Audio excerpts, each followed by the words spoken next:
Tonight, the relationship some people say sounds like a real-life Silence of the Lambs. Missing women, a terrifying suspect, and the detective who risks her life to solve the case. An all-new 2020 starts right now.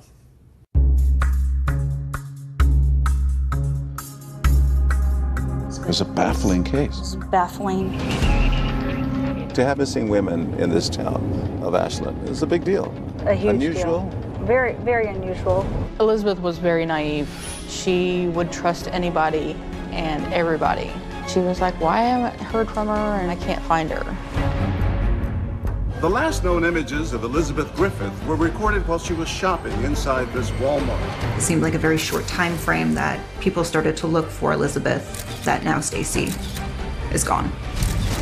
Just love to dance and just have fun with the kids. Just a bundle of joy. She's like, some nice guy stopped to help. You told her, let him go. Tell him to leave. You've got help coming. Yeah. And she wouldn't. But now, a phone call that would change everything. A third woman taken. There was a female and that she had been held captive. Sounds like something out of a movie. Absolutely. A horror movie. You can hear her desperation for help. It's a chilling call. Oh, come on. Just set the phone down. Did you know anything about what you were about to face? No. And I saw her hand. I saw her outstretched hand through the window. And then the line goes silent. Yep.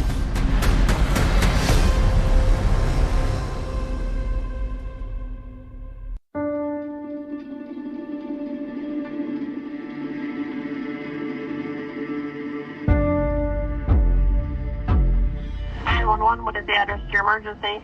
4th Street, Laundromat. What's the problem? I've been abducted. It's 6:48 a.m. in September 2016. Emergency dispatchers receive a 911 call from a terrified woman. She's whispering that she's being held at a house near the laundromat and that her captor is asleep at her side. Is he in the same room with you? Yes. Does he have a weapon? He's got a taser. Is there any way you can get out of the building? I don't know without waking him, and I'm scared. His bedroom is closed, and he made it so it would make noise. And we have officers we're sending.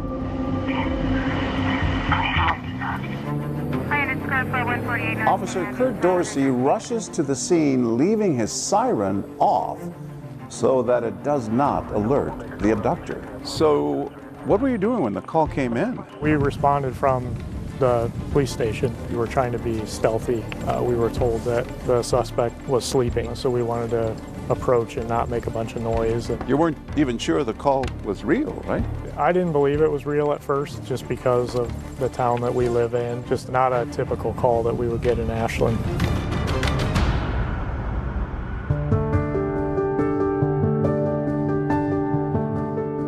Ashland, Ohio. It's a small city between Columbus and Cleveland, home to more than 50 churches and a large Amish community.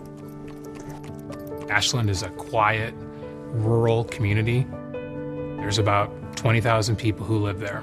It has a university, a lot of farm fields. So this is Ashland. What can you tell me about the town? Well, as you can see, it's rolling hills, scenic. A lot of community stuff going on. Football games. The county fair. A lot of farm animals, a lot of competitions and shows for kids to get involved with. Typical small town where everyone knows everyone, right? Yes, exactly. Kim Major has had 23 years of service as a detective in Ashland. I handled violent crime and I handled sex offenses and child abuse. I'm over 1,000 of those cases. 1,000? Yeah. At the time of that terrifying 911 call, the community is already on edge.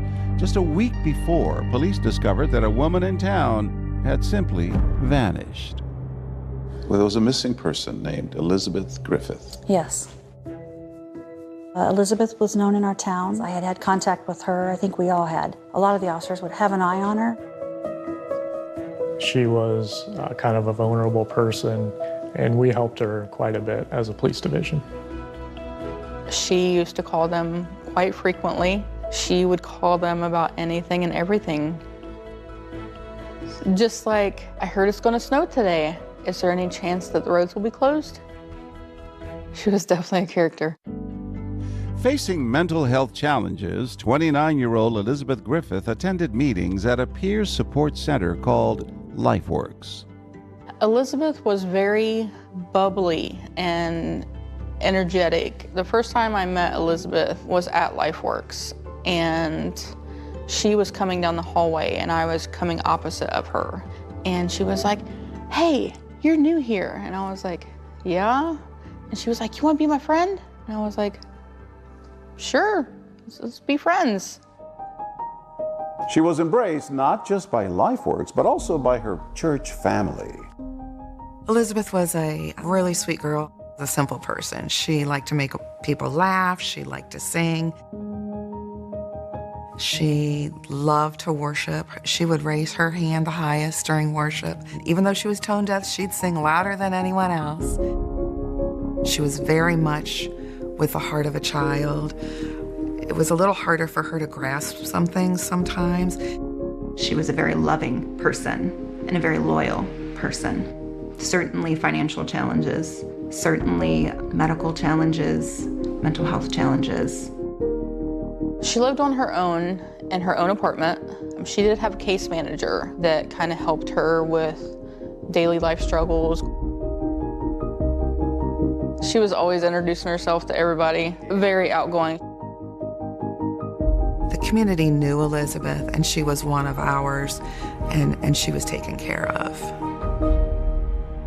But then Elizabeth's support team realizes no one has seen her in weeks. We were at LifeWorks and the phone rang, and it was Elizabeth's case manager. And she had asked if we had seen Elizabeth lately. She was like, "I can't find her." So I called her cell phone and it just went straight to voicemail, which was highly unlikely for Elizabeth. I was like, something's not right. I was concerned because where would she have gone? What could have happened?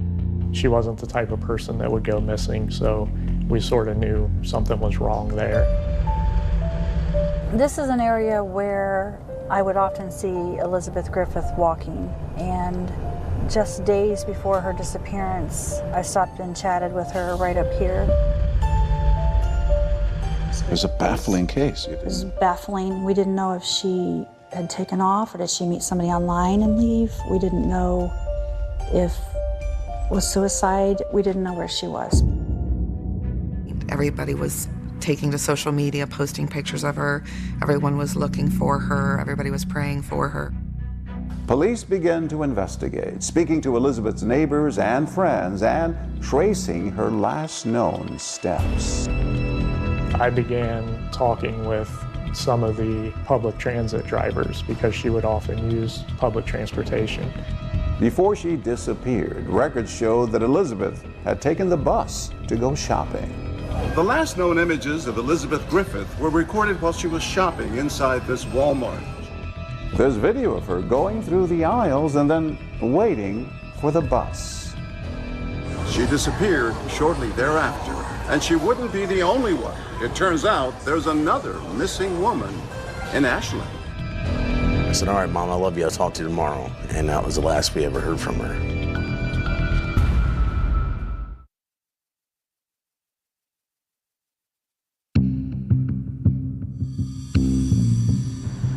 Police in Ashland, Ohio are searching for missing woman Elizabeth Griffith, and then they discover there's a second woman in town who also has mysteriously disappeared. 43-year-old Stacy Stanley, a divorced mom, devoted to her sons, Curtis and Corey. One of my mom's favorite songs was Leonard Skinner, Freebird. It's a pretty good song.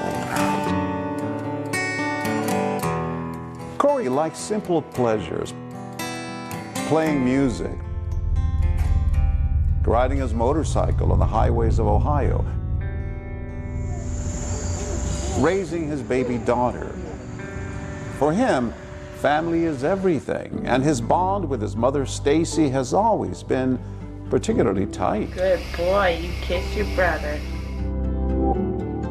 How would you describe her? Very loving and caring, to do anything for anybody, you know, give the shirt off her back if she needed to. Always there for her kids, calling you consistently.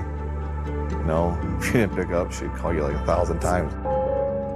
My sister was a very outgoing person. It's a perfect time to make this wish. Have a happy birthday. Love Grandma and Grandpa Stanley. $5. Growing up, we were so close in age and we shared the same room and stuff growing up. And karaoke? She would sing some songs. She loved punk rock music and the look, too. Guns N' Roses, Sweet Child of Mine. I actually had a video of her singing it when we were kids. I was videotaping her singing that. So she was not afraid to get on stage and perform? No.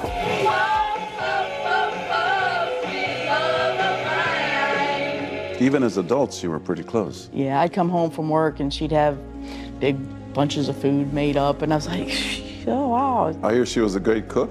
Yeah, I mean, we didn't get look like this over nothing, you know? She fed you well, huh? Yes, sir. Absolutely. And Stacy was a new grandmother to Curtis's 3-year-old daughter. She was a great grandmother. She was spoiled the hell out of her, for sure. Just love to dance and just have fun with the kids. Just a bundle of joy. Stacy lived in Greenwich, Ohio, 30 minutes from Ashland. Stacy was not from our county. She was from a county that butts up to our county, and she had visited Ashland. It was September 8th, 2016, when she takes a fateful drive to Ashland to run some errands. She went to Walmart to get some gardening supplies because she loved doing her gardening, and she also went to get her nails done. And then after that, she was getting some gas and to come back home. It's around 8:30 at night when Stacy calls her son Corey from this gas station. She's stranded here with a flat tire and needs help. She was like freaking out, and I said, well, just calm down, we'll find somebody to help you. Were you worried? Oh, not necessarily out the rip. It's just a flat tire, you're thinking? Just a flat tire, yeah. They're able to find a family friend to meet Stacy at the gas station, but it turns out a stranger has also shown up to help. She's like, some nice guy stopped to help. I had then told her to tell him, kick rocks. We got somebody to come and help you. And she wouldn't? Well, she's like, oh, he's a nice guy, just stopped to help. And so my mom, the person she was friendly and talked to people. This guy takes over and he changes the tire. She offers him a ride home. And I said, all right, Mom. Well, I said, call me in the morning. She's like, okay, I love you. I'll talk to you tomorrow. I said, all right, love you too, Mom. But the next day, Corey and Curtis don't receive the usual flurry of calls from their mom. And then I talked to my aunt, and I'm like, hey, Mom's not picking up. I don't know what's going on. We ended up breaking into her house to get in, and she had 2 little dogs. She loved them little dogs, little chihuahuas. Her dogs were still in their kennel, so we knew something was going on. The Huron County Sheriffs had put out a bolo, be on the lookout for her vehicle. We went driving the roads looking for her. In case she might have had an accident, was down in a ravine or a ditch or anything. We went looking, driving the routes from Ashland back to Greenwich. Within hours, Stacy's family spreads out across the streets of Ashland, trying to find any trace of her. We went down to the gas station, the BP, where she was last seen. I had printed off like almost 2,000 or 3,000 flyers. And we were just passing them out and putting them up everywhere. And there's probably a good 70 of us, at least, out there handing flyers out. Detective Brian Evans is on patrol in Ashland when he spots the family. As I was driving around the city of Ashland, I met up with different groups of her family who was actively searching for Stacy at the time. They were in different groups knocking on doors. They were going down to some abandoned buildings. Well, I came across the radio that somebody had reported her car on East 9th Street in Ashland. We beat the cops over to the car. And I opened the door, and I looked, I was like, the seat was all the way back. So my mom was short, so it didn't make sense why the seat was back. I had grabbed her cigarette container she put her cigarette butts in, and I happened to see a Camel filtered cigarettes in there. And I was like, these aren't my mom's. My mom don't smoke these. At this point, you know, it's alarming because somebody else was in this car. So now it's not just Elizabeth Griffith who is missing in Ashland. It seemed like a very short time frame that people started to look for Elizabeth, that now Stacy is gone. The odds of two women missing at the same time just did not make sense whatsoever. To have two missing women in this town of Ashland is a big deal. It's a huge Unusual? deal. Very, very unusual for a county this size to have anyone missing, much less two women missing. The community had concern. The word was starting to spread around. We were like, what's really going on? It's Ashland. Like, stuff like that doesn't happen in Ashland. Then, a heart-stopping clue in a window at the back of the house. Sounds like something out of a movie. Absolutely. A horror movie.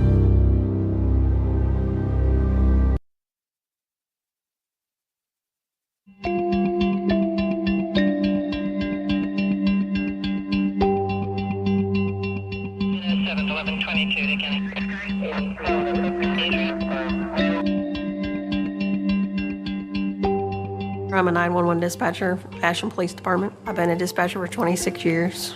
What is your typical day like? Go to work, sign into all the computers. We usually have 6 to 8 screens depending on what center you're at. Answer calls. You never know when the call will come in or what kind of call it's going to be. Your most memorable call? Probably this one.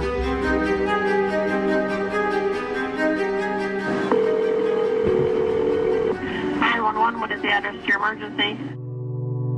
September 13th, 2016, 6:48 a.m. Yep, the end of my shift. By September 13, 2016, Elizabeth Griffith had not been seen for a month.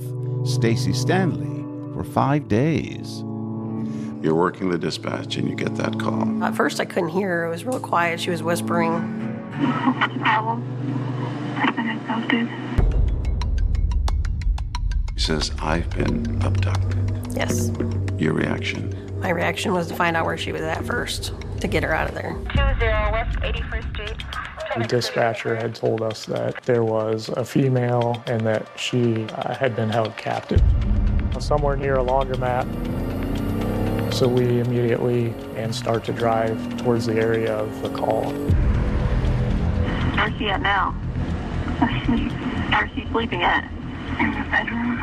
I asked her more questions, trying to get as much as I could before he woke up. You have to be calm, but there's an urgency. Yes.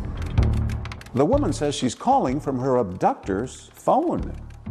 He had fallen asleep at some point, and she was able to secure this phone. You couldn't trace the call back then? Couldn't trace the call. This was a flip phone. It was not coming back to a location. Do you need an ambulance? Are you bleeding from anywhere? Not anymore. Where were you bleeding from? You don't have to talk if you don't need to, okay? Why couldn't she get out on her own? Well, he had taken the doorknobs off, apparently. As Officer Dorsey heads to the scene, there's a problem. How to find her? The caller does not know her exact address, but she tells 911 she's being held captive in a house next to this laundromat. The problem for police is that there are 2 very similar houses in this area. There were 2 houses right here? Yes. 2 identical houses. And you didn't know which one? No, they were nearly identical, both the same color, same shape, 2-story. We had no idea which one. They can't just gang bust into a house. What if he'd have woke up with a weapon and hurt her? So they had to find her quietly. So they were outside looking for her. So how do you approach the house knowing that the captor is asleep? So we first started to just look in windows to see if we could see anything. windows, check different doors to see if we can pinpoint which house she's in. As police conduct the search, there's a heart-stopping moment when the caller says she has awakened her abductor. Oh, come on. Just set the phone down. You can hear the sheer terror in her voice when he wakes up. Yep. And then the line goes silent. It must have seemed like Yes, that. forever. What's going through your mind? I'm just praying they find her.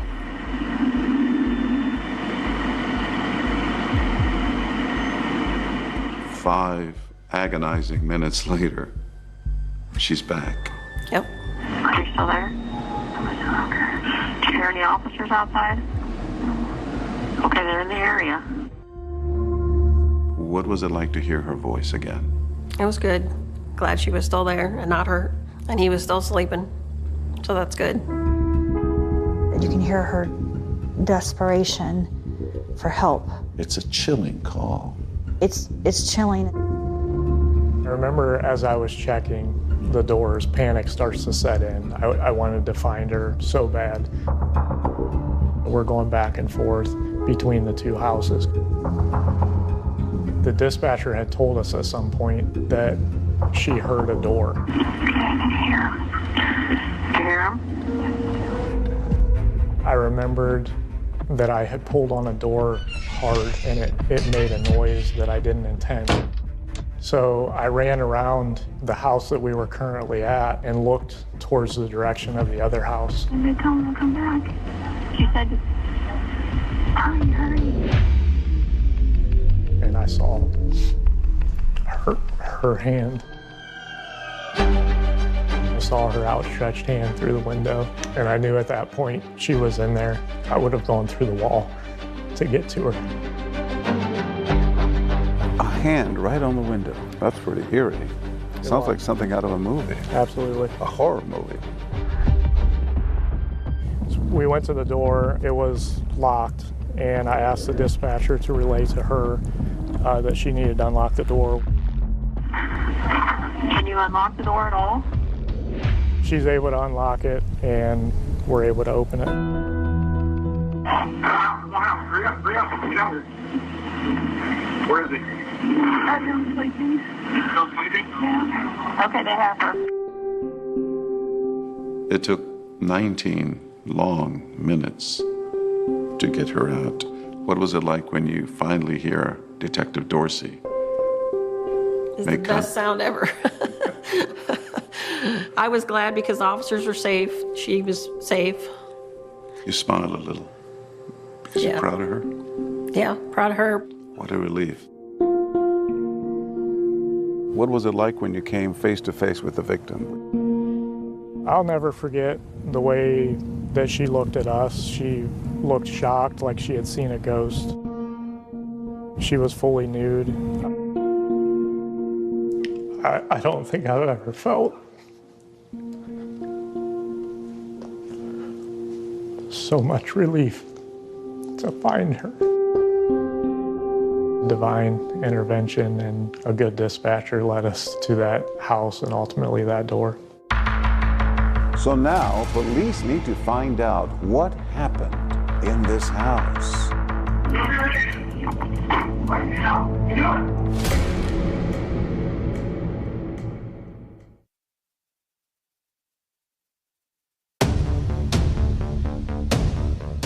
Hurry up, get out here. Where is he? I'm sleeping. Still sleeping? Yeah. Okay, they have her. With the terrified 911 caller safely in their custody, police turned their attention to her abductor, a 40-year-old man identified as Sean Great. The dramatic moment when he's apprehended is heard on that open line from the 911 call. Once we got Mr. Great into custody, he was handcuffed. He ended up in my car. So I began interviewing Mr. Great. And how do you know her again?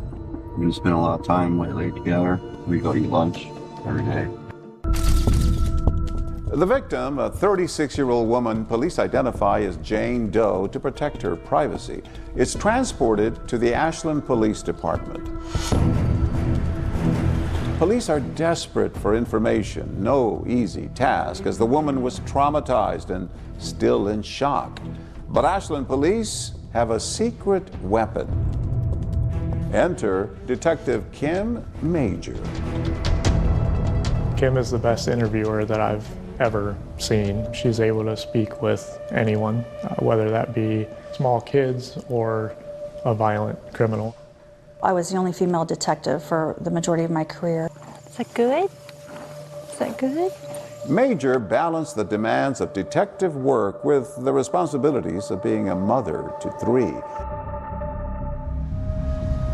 That morning, Detective Kim Major is in the shower getting ready for work, and she misses 2 phone calls from her captain at the Ashland Police Department. And I called him back, and he said, well, he gruffed at me and said 2 calls and a text. And he said, there's been a kidnapping.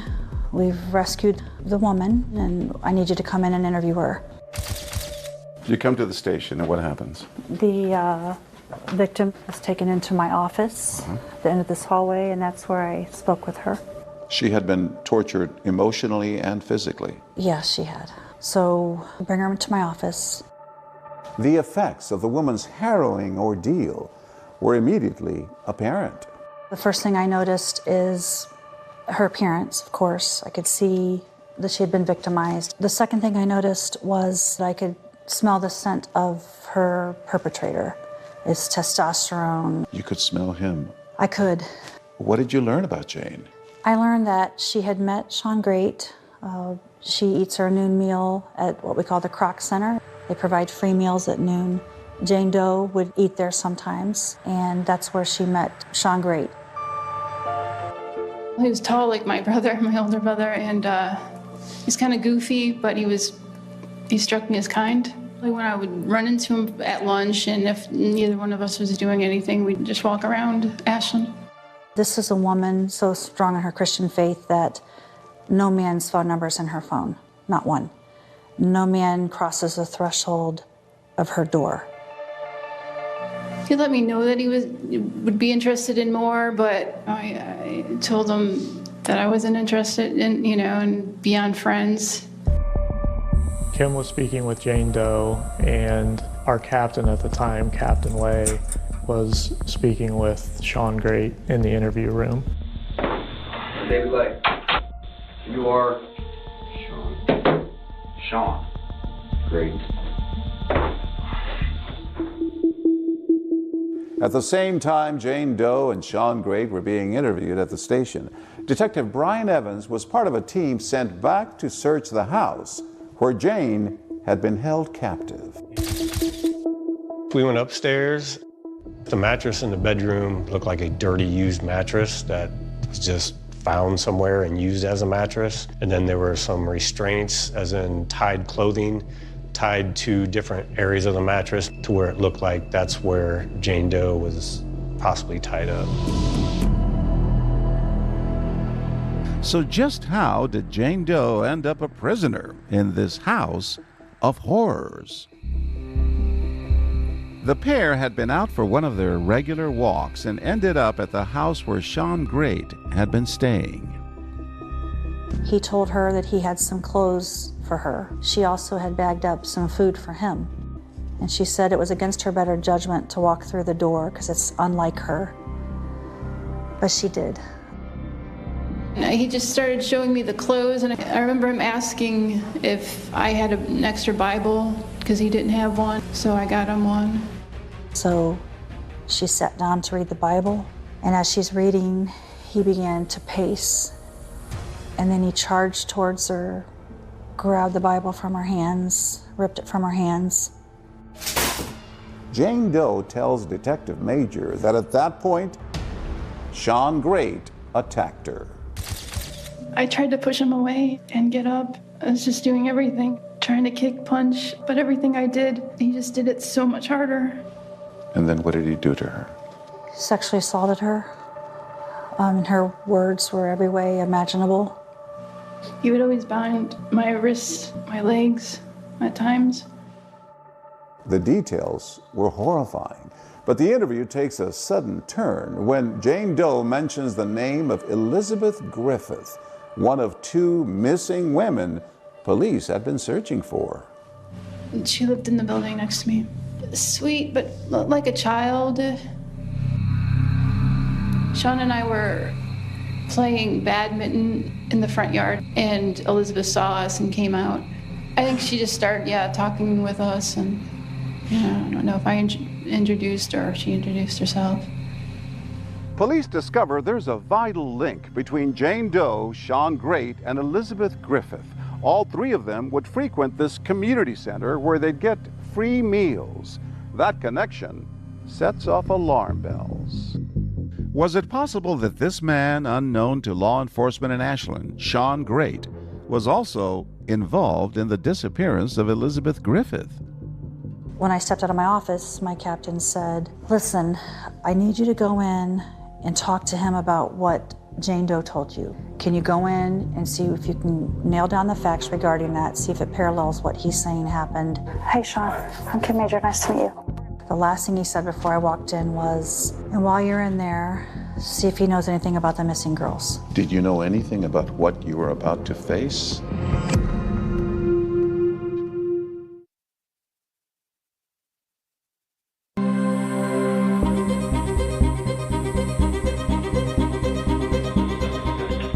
What do you do? Well, I walked down this hallway. I was told to go ahead and interview him, and this is where the interview room is. And when I came in, he was seated right here. Oh, he's right here. Yeah. "Hey, Sean, I'm Kim Major. Nice to meet you." Before you came in here, did you have any idea what you were in for? No, I had no idea. You had your own recorder. Yes, And what did you do? I took the recorder and just dropped it down my top. Because you wanted a record of this. Yes, just a backup in case something happened, and in this case, it proved valuable. Valuable indeed, because the video system stopped recording shortly after Detective Major began interviewing Great. That means her backup was the only recording of the interview while the system was down. So we're gonna get these cuffs off you. You decided to take off his handcuffs. Yeah, Why? I need to drop all of those things that would inhibit somebody's ability to relax or feel comfortable. But out of his handcuffs, he could attack you. He could. You weren't thinking about that. At that time, no. In a city where law enforcement routinely interacts with the community, Sean Great was not known to police. I had never heard his name. I had never had any tips about him. We didn't know him.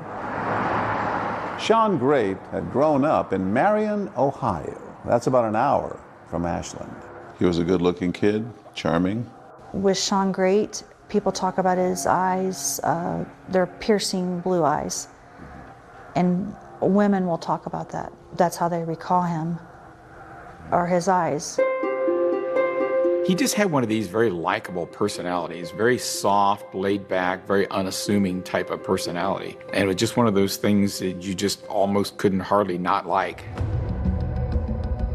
Sean never told me much at all about his background. I knew he had either a sister and a brother. I had never met his dad. He told me his mom abandoned him. He absolutely hated his mother. Christina Hildreth dated Sean Great for 5 years.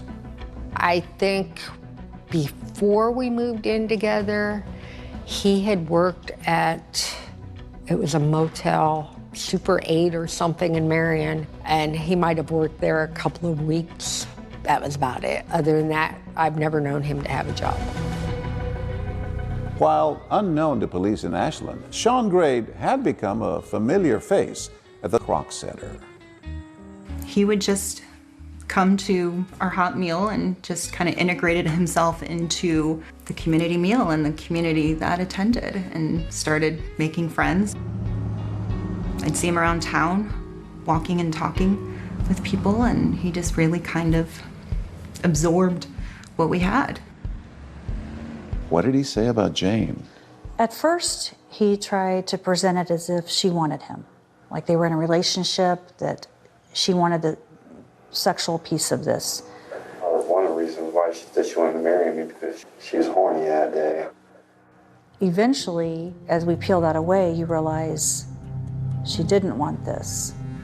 Just as empathy had helped in speaking to Jane Doe, Major was using a similar approach, hoping to gain Great's trust. And slowly, he begins to open up, sharing details about his childhood.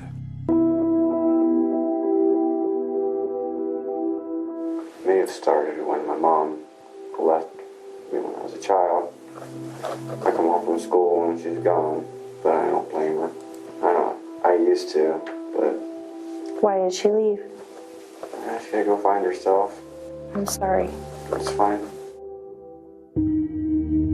Does he admit that something happened with Jane Doe? Eventually, he begins to talk about what happened and admits in layers. He admits that he had held her there captive, admits that he had tied her up. I mean, looking at this whole thing, you forced her to have sex. She didn't want to. I abducted her and I raped her. And there it was. Detective Major had the confession, but the confession itself only raised more questions. As he spoke about what he did to Jane Doe and would use the words kill, that he strangled her, you begin to realize this may be way more than Jane Doe. And earlier in my career, I probably would have stopped right at Jane Doe. Now, I realize it's a partial confession. Detective Major brings the conversation back to Elizabeth Griffith, that missing woman who Jane Doe said also knew Sean Great. We can't find Elizabeth. We'll find her, but we can't right now. Hey, look at me. Look at me. I need your help.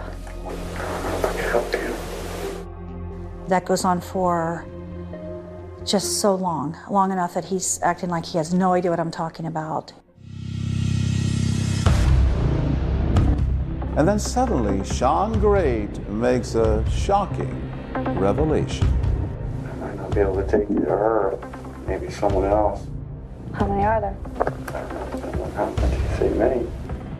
Now, detectives knew Elizabeth Griffith and Stacy Stanley were missing, but now Sean Great seems to be talking about even more women. I guess I'm ready to go ahead and get my lethal injection, but I'll tell you first.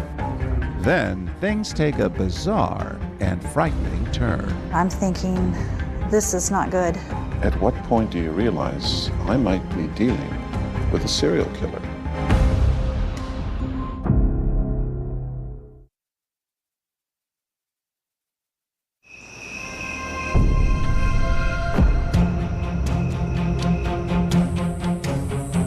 You're in this very room alone with a serial killer.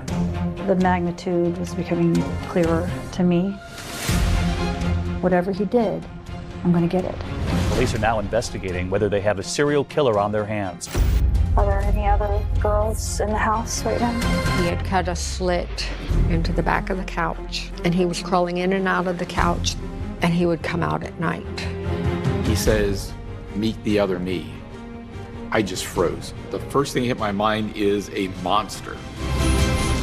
You don't normally have a killer show you how he did it. He said, "I'll just do it on you." Kind of grinned.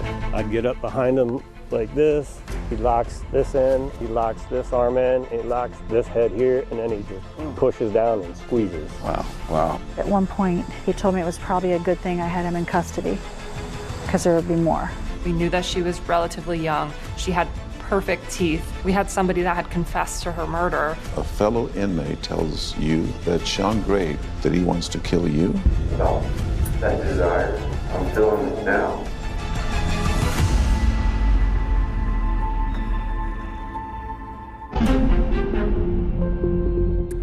Sean Great has confessed to his assault on Jane Doe, but what about those two missing women in Ashland? It's an urgent race to find out. Is he behind their disappearance? And can they be saved.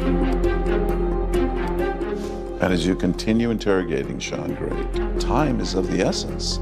Time is always of the essence. I feel like I'm against the clock to get them to say something before I say the wrong thing and cause them to stop talking at all. And you're thinking he might have these two missing women and they could still be alive. Absolutely. I start pressing him on where Elizabeth Griffith is. Can you take me to where she is? I can't. Why? Sean, look at me.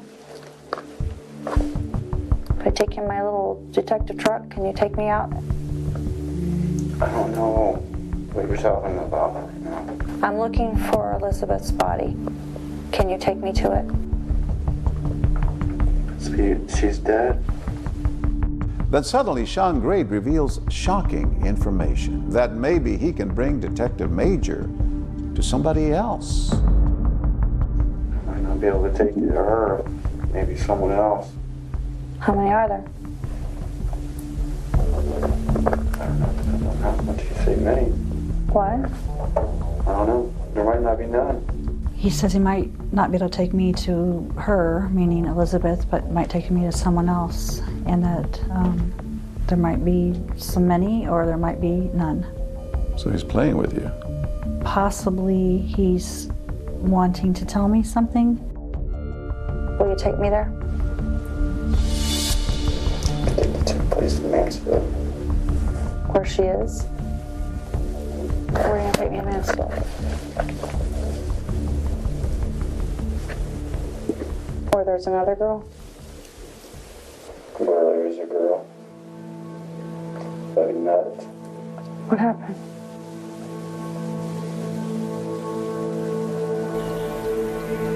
Is she gone?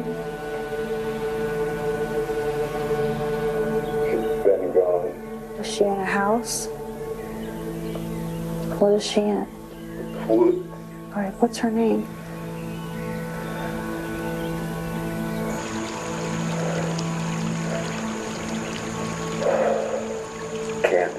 Candace? Cunningham? He tells you there's someone else and that woman is Candace Cunningham. Yes. Did you know who she was? I did not know Candace. Candace hadn't been reported missing. As our colleagues watching in the other room start looking for information on Candace Cunningham, Detective Major continues to question Sean for more information. After all, the two missing women in Ashland are still unaccounted for. As I watched the interview, I could see that Sean was warming up to Kim. He was telling her more. Her methods were working. What was it about you that he connected with, felt comfortable with? He told me that I had empathy, that he could see it. Who else? The house. Where I came from. Yeah? Is somebody in there? Yeah. Who is it? Is it Elizabeth? Where is she in there? So then Sean admits to you that Elizabeth's body is in the closet in that same house where he was holding Jane Doe. Right in the same house. When he said that, I didn't know if she was alive or not. As Kim's interviewing, I called Detective Brian Evans to tell him that Elizabeth was upstairs in a closet. He had been working on a search warrant at the house. I was surprised by the information because officers had cleared the house. We headed upstairs to see if we could locate Elizabeth. This is an abandoned house that has old wooden steps. You could see bare footprints going upstairs. One of the guys on scene said, there is no closet upstairs. That detective went directly to a particular room and looked up and realized there was a concealed closet.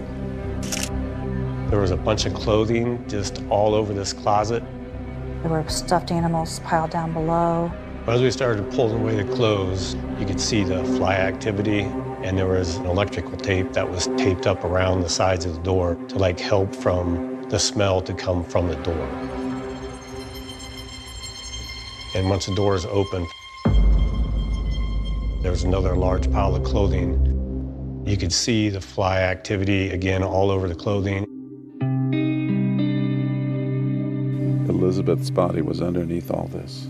Yes, it was.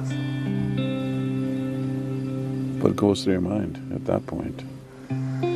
Well, that it was a tragedy, and once the clothes were removed, her body, she was actually kind of like face down and hog-tied back. Chilling. Yes, it was very sad.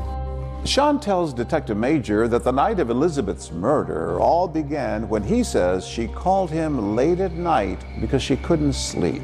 She came over about 11 o'clock when she brought over Yossi, late Yossi. It just happened that the truck just reached up, just choked her. We just didn't think it was possible. It couldn't have been Elizabeth. It just couldn't have been. And then we found out it was. And we just sobbed and sobbed because it had come to a conclusion that we were not going to see our friend again.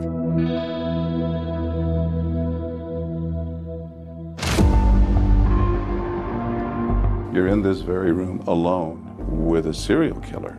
Yes. As it progressed, the magnitude was becoming clearer to me. I guess I'm ready to go ahead and get my lethal injection, but I'll tell you everything first. He's bought into me, he's gonna talk to me. Whatever he did, I'm gonna get it.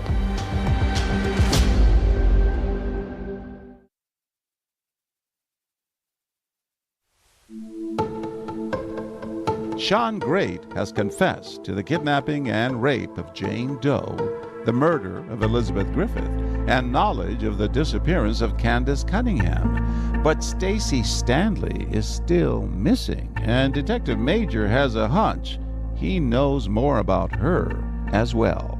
As the hours tick by in this very same room, Yes, you got more and more out of him. that's right. It just kept coming out in layers, a little bit more and a little bit more. Are there any other girls in the house right now? Yeah, One down in the basement. down in the basement. What's her name? Stacy. He tells me that Stacy Stanley was in the basement of the home under a pile of trash. Now remember, Stacy was that missing woman whose family had been searching for her after she was seen with a stranger changing her tire at that BP gas station. Sean says he was that stranger, and he tells Detective Major his version of what happened that night. She came home with me. We kind of hit it off pretty good. And we didn't. When we saw her fast, I just snapped on her. The mood at the police division was shock. It was just chaotic and pretty unreal. Then you get another disturbing call. There's another body in the basement. Yes, if you go down the basement, there's space behind the stairwell. There was multiple bags of trash stacked up, and underneath the trash is where Stacy was. There was actually a picture of just her hand kind of sticking out of the trash, like eerily saying like, I'm here. Have you ever seen anything like this in all your years of police work? No, I've been on other homicides and other tragic cases, but not to this magnitude, no.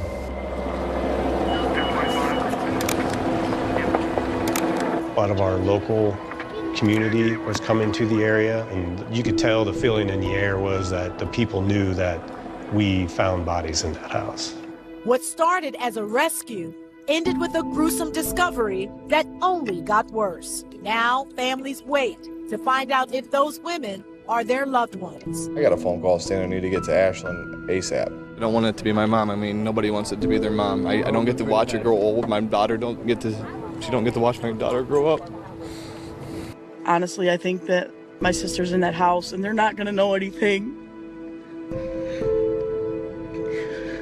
for a couple hours.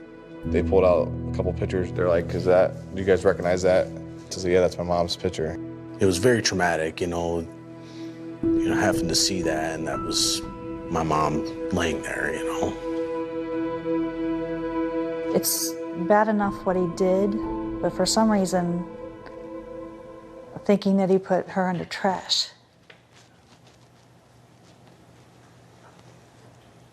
It makes it worse.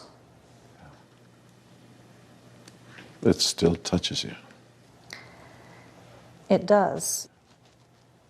For me, the day that cases don't impact me would be the day that I need to pack it in. You want it to touch you. You want to feel I want it to touch me. I mean, I don't want to be in an interview and lose control, but these ladies mattered. But Detective Major had to put aside her emotions. Sean Great had confessed to a third woman named Candace Cunningham. Candace was a little tiny, vibrant woman, lived in the next county over, Richland County. Candace had not been reported missing, and Candace had dated Sean Great. On her Facebook page, Candace posts about Sean Great, including this picture, and later writing, "I am back with Sean and love him." It was just 1 month before her murder. In the interrogation room, Sean describes strangling her in an abandoned house after an alleged altercation. 3 o'clock in the morning, I got hit in the face with a bag of tobacco. I just snapped. After I was done interviewing him, which went all day, I had asked him if he would take me to where Candace's body was. What's going through your mind? I was hoping that he wouldn't shut down from just having the emotions of going back to that place.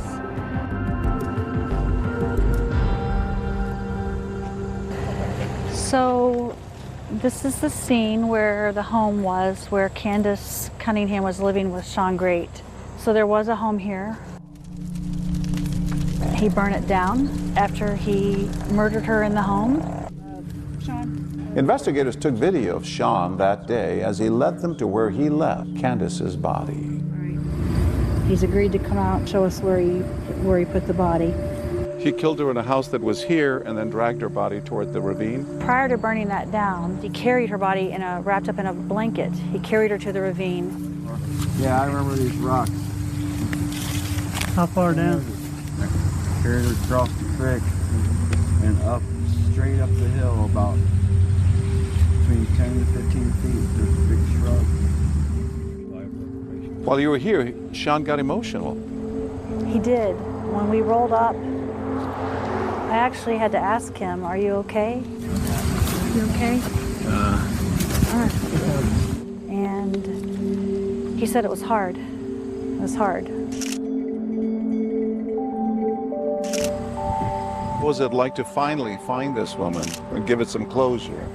Like I wanted to go down to the ravine and rescue her, but she's gone. It's frustrating that she hadn't been reported missing, that no one even knew at all.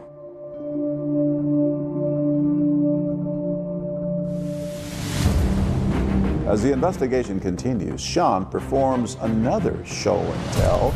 I just lost it. And then I just turned her around. Revealing more deadly secrets. During the interrogation, you asked Sean to show you his strangulation technique. He said, "I'll just do it on you." Kind of grinned.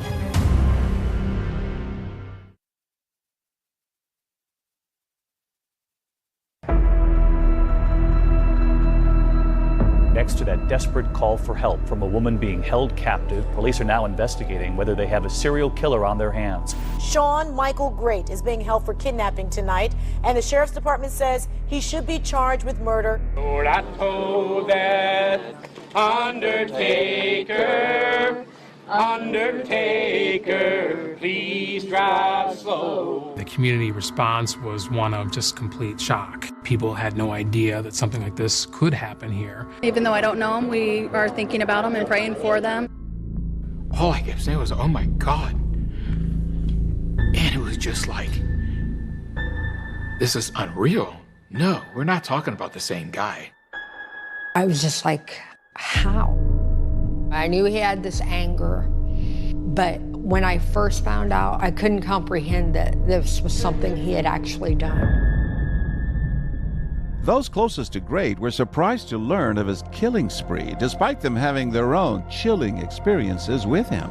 His former girlfriend, Christina Hildreth, says Great once spied on her from inside her sofa. He says, I've been living in the couch. He said, when you came in, you were sitting on me. I seen everything you did. He had cut a slit into the back of the couch, and he was crawling in and out of the couch, and he would come out at night. That was terrifying. And his friend Tim Dennis claims he had a text exchange with Sean that made his blood run cold. He had, just out of the clear blue, asked me if he could borrow $20. And I told him no. All of a sudden, here's this whole slew of scathing messages. And he told me, bed bugs are coming to your house, roaches are coming. And then he makes this statement. He says, meet the other me.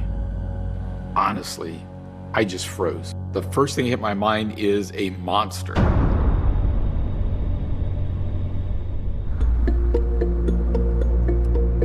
2 days after his arrest, you go interview him again now with Detective Evans? Yes, I did. I asked him if there was anything else he wanted to get off his chest. Anything else you thought about that you haven't talked about? What's that? It's a cold case. They've already found her. I'm thinking her name is Dana. I told her to forget her name. He tells me that he had killed a woman in Marion County. 10 years earlier. 10 years earlier. Dana. He didn't know her name for sure. Who was she? She had come to his mother's house to sell magazines. Sean says he got upset because the woman didn't deliver the magazines that Sean's mother had ordered. He said he was in town and just happened to see her. So he said he made up a story that he had money back at his house. So that's when I fronted her. So you're gonna rip me off like you did my mom? And that's when I choked her out right here. He said he placed her out by some railroad tracks. Her body had been found years and years ago. She just hadn't been identified. Detective Major knows authorities will need to figure out who this Dana is, but they press on, probing Sean about key details of his other murders. Detective Evans and I decided we might try to have him show us how he strangled the victims. So Brian Evans says, would you do this on a doll? And what did he say? He said, I'll just do it on you, and kind of grinned. I was like, okay, and then we got up. So I roll the camera. Okay, this is Detective Major. We have Detective Evans in the room, Sean Great in the room. Then he kind of just gets behind Brian and does a hold on him. Brad just went to grab her. I look at Brian's eyes and I'm thinking, this is not good. So I'm you, and you're Sean. So what did he do? So he just came up behind. He said I'd get up behind him like this, and then he comes back. He locks this in, he locks this arm in, he locks this head here, and then he just pushes down and squeezes. Wow, wow. And at that point, I kind of mouthed over to Detective Major that I'm not doing that again. You could have lost consciousness in seconds. He could have killed you. I didn't put a whole lot of thought into that. It just went to getting the evidence, and I feel I have some training that I don't believe he would have killed me. Police don't normally get this kind of demonstrative evidence. You don't normally have a killer not only confess to a crime, but then actually show you how he did it. How'd you know to stop? She went like this. This morning, suspect Sean Great held on a $1 million bond and facing double murder and kidnapping charges. Do you understand the nature of the 3 offenses charged in the complaint, Mr. Great? Yes, Your Honor. He seemed kind of unalarming. I could understand why maybe women were trusting of him or went with him willingly, because he didn't look like a monster. Law enforcement is on the hunt to figure out just who is this unidentified woman Sean Great has confessed to killing 10 years prior in neighboring Marion County. Nobody knew who she was. It was a great mystery. Investigators reached out to the Ohio Bureau of Criminal Investigation.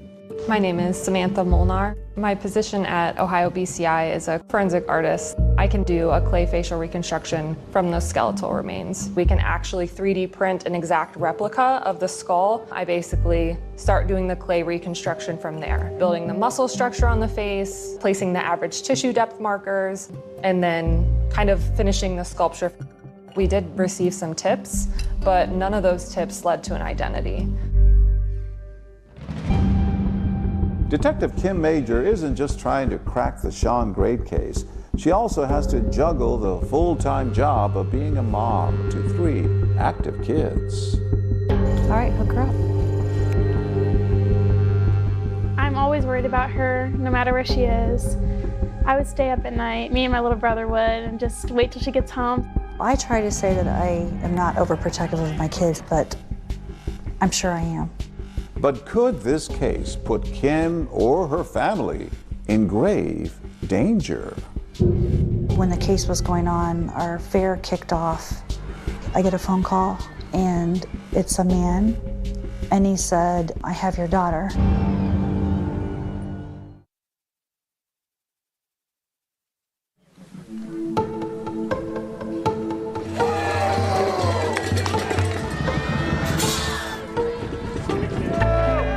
On Friday night, my husband coaches football. I actually took my younger kids to the football game, and I sat there, which was also surreal, seeing all the things around me and the lights. People are happy. They're happy, they're cracking the helmets.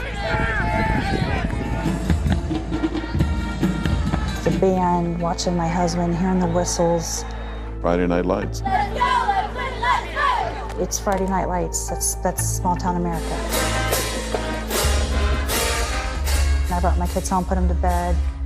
That's when Detective Major's oldest son, Corbin, who's preparing to enter the police academy, comes into the room. He's like, "What's going on, Mom?" I said, "Sean Great builds forts all over the place. He's like MacGyver. He stays in these things.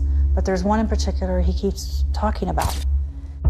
He had a fort in the woods, and she explained to me where it was. And I remember there was a body recovery within a quarter to a half mile that deemed a drug overdose right on a gas line. I said, "What are you talking about?" He said, "Yeah, there was a woman that died of an overdose, and they dumped her body there." We also just learned a body was found in Ashland County. Police say a gas company worker found the body behind a tree on County Road 1908, just south of Route 30. And he said, "Hold on a second." I kind of marked out where she thought his fort exactly was and kind of marked the distance. It was on the same county road. I was like, there's no way this is just a coincidence. This has to be from him. It's just, there's no way it's not. I said, "Honey, it's an overdose and a dumping." And he said, "That's because of her lifestyle. And people assume it's that." He said he did it. You have to go talk to him. You have to do something.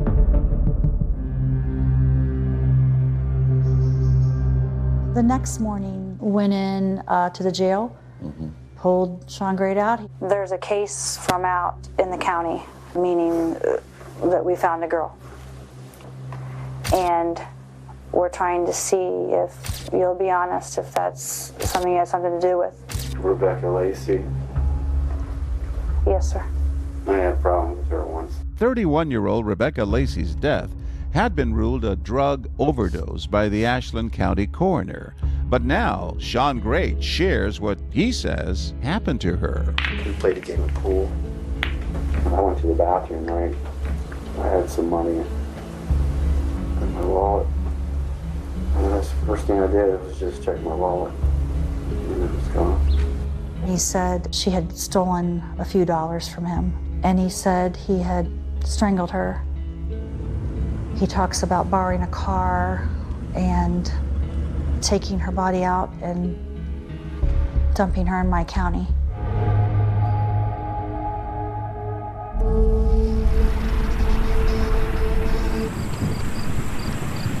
This is where Rebecca Lacey's body was found. Yes, right against this tree right here. When was she found here? March of 2015, her body was found, and she had been here for a couple months. Hard to believe that such a heinous crime could have happened here. It should be a place of solitude, but instead, it's a place where a woman's body was discarded like she didn't matter. But Rebecca Lacey's case was public knowledge, and Detective Major needed proof that Sean was actually involved in her death. So she asked him about details from the crime scene. What did Sean tell you about the placement of that memorial? During the interview, when I had asked him to tell me some things that nobody would know, he said, I can tell you the truth, because where I found the cross and stuff right now, she wasn't found there. She was found over by the tree. He said you put the memorial in the wrong place. yes. He was right. Nobody would have known that.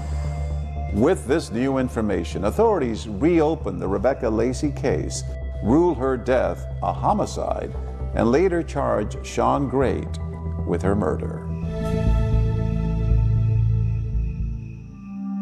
Detective Major had formed a unique bond with Sean Great. You spent 33 hours with Sean Great? Yeah, 8 interviews, 33 hours over the course of over a month. So much so that they've been compared to Clarice Starling and Hannibal Lecter from The Silence of the Lambs. Starling. Well, Clarice, have the lambs stopped screaming? What kind of toll does it take on you? It may have made me a little more hypersensitive. When the case was going on, our affair kicked off. I get a phone call, and it's a man, and he said, I have your daughter. And I said, who is this? And he won't answer me. And then he hangs up. They contact a guy who made the phone call. It was just a coincidence. The case probably changed how I handled something like that. That was a rough one for me that night. A month after he's arrested, there's another chilling development. A fellow inmate tells you that Sean Great is targeting you, that he wants to kill you. He said that Sean Great told him he was trying to find my gun on my body, that he thought it would be the ultimate to kill me. This information did not lead to any additional charges against Great, but future meetings between Detective Major and Sean Great took place at the jail, where no weapons are allowed. All along, do you think he was plotting to kill you? I didn't know that initially. I went into a later interview with him. I said, are you still having that hunger that you talk about? Can I ask you something? Will you be honest? Do you still have thoughts? About that desire? Yeah. I'm afraid the desire probably grew when there wasn't no desire at first, but it might have gotten more. Now I feel like something that I just had to do. I'm feeling it now. He told you he still had that hunger to kill? Yes. Sean Great says he had a hunger to kill. But Jane Doe and the victims' families had a hunger for justice. And now in court, they come face to face with the man they say is a monster.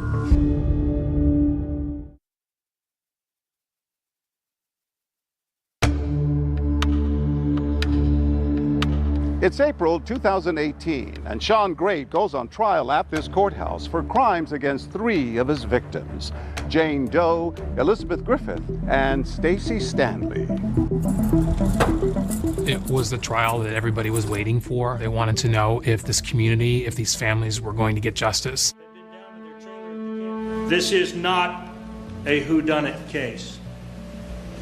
This is a he did it case. The defendant subsequently, over the course of multiple interviews, confessed to every element of every crime with which he is charged. I ask that you consider that Sean freely and voluntarily gave information during several interviews which implicated himself in several serious offenses. Jane Doe comes face to face with her abductor, bravely taking the stand against Sean Great, detailing her horrifying ordeal. It was probably the most crucial testimony in the case. How was he choking? With both hands around my neck. Did he let go of your neck? I think when I stopped struggling and fighting, he asked me if I had enough. And I think I just remained motionless, and so he released his hands. She testified about the terror that she went through during the time that she was kidnapped and sexually assaulted. At the trial, they played the audio of your interview. They did. With Sean. Yes. And I entered the interview room to interview Sean Great. You can hear my heart beating at key times during the interview. Who was that you were talking to on the phone?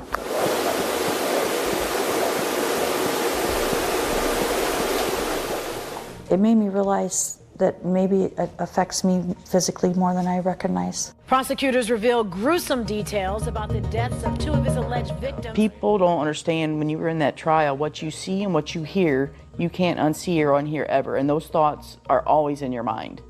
You can't forget it. It was too gruesome. It hurt you that much. Yeah. Not only that, even talking about it today. Why? Just what she went through. It wasn't fair.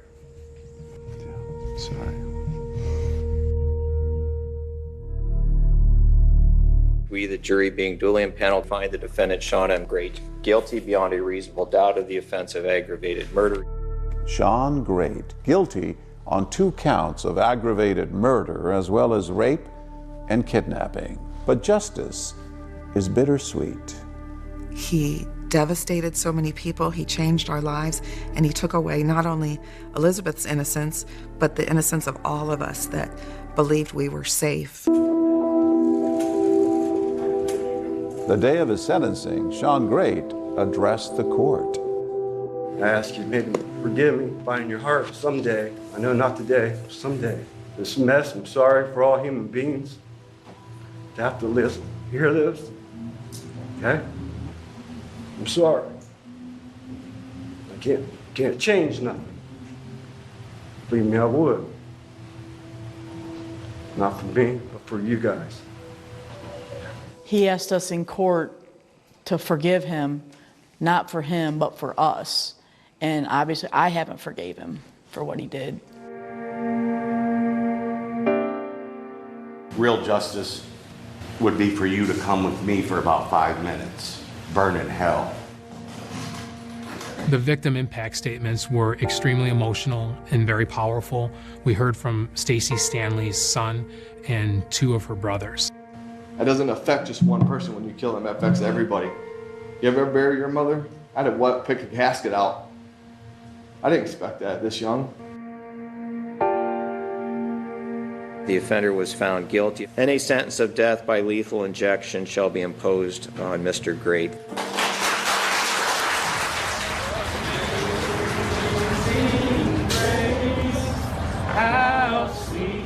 At the trial, you had justice for Stacy Balloons. Yeah. And Stanley Strong. And you released him when he got the death penalty. Yes, there was quite a few people that showed up out there to show the support for the family, and that we were glad that he got convicted and received the death penalty. I mean, that was what we were hoping for. Praise God. In March 2019, Sean Great pleads guilty to the murders of Rebecca Lacey and Candace Cunningham in Richland County. But his first victim remained unidentified. You are what you eat. So the different things you're exposed to in your environment all show up in your bones. We learned that she likely was from a southern state, somewhere between Texas and Florida. Then finally, a match. Now this woman, a victim of serial killer Sean Great, has a face and a name.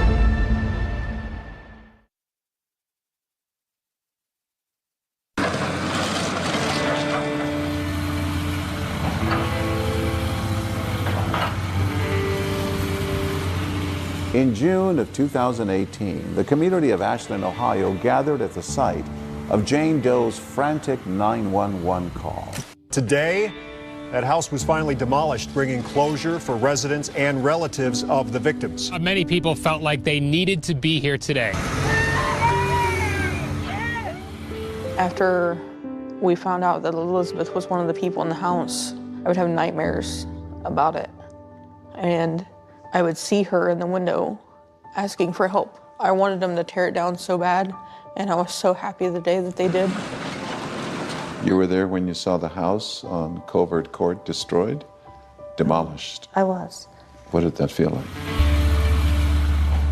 It was a tangible piece that was destroyed, but the weight of the situation is still here. 2007, the remains of a female. 1 year later, another step forward, a new development in the search for the identity of Great's first known victim. The preliminary results indicated that the victim was very likely Dana Nicole Lowry of Minden, Louisiana. So genetic genealogy was able to provide us a family and a potential identity of this person. And what we did next was go down and swab the daughter of Dana. We were able to directly compare the DNA from the daughter to the DNA from the remains to be able to confirm that was Dana Lowry. Sean Great pleaded guilty to Dana Lowry's murder. So now there are 6 known victims, and only one of them survived, Jane Doe.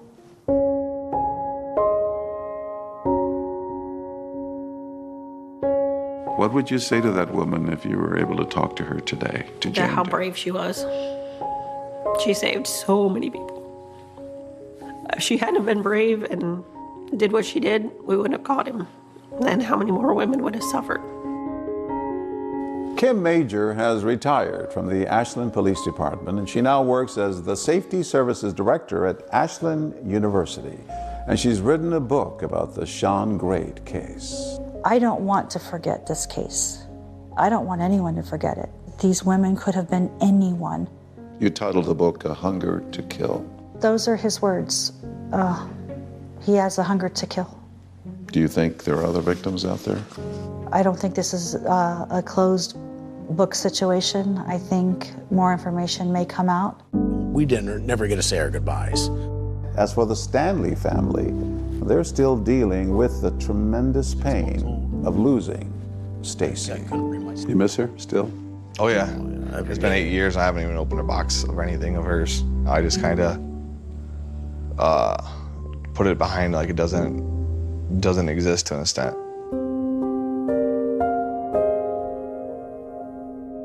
What keeps you going? I know she would want us to go on. And the boys. It just breaks my heart to see what they go through every day. Right, you ready, girlfriend? And you know, like he just had a new baby. Grandma? You see Grandma?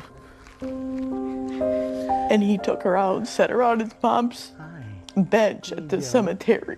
Hello there. Is it Grandma? I talked myself into going out there. Yo, that was so cute. She was smiling so big. It's beautiful. And that's hard for me to sit and see my daughter never gonna be my mom. Oh, she was a great grandmother to her first granddaughter, and I'm sure she would have loved mine just as much. My mom did not deserve that. Any of the women didn't deserve that.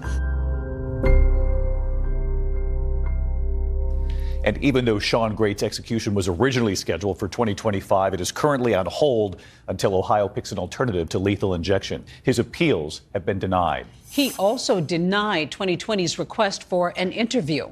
Meantime, Kim Major's new book about the case, A Hunger to Kill, is available now. That's our program for tonight. Thanks so much for watching. I'm Deborah Roberts. And I'm David Muir. From all of us here at 2020 and ABC News, good night.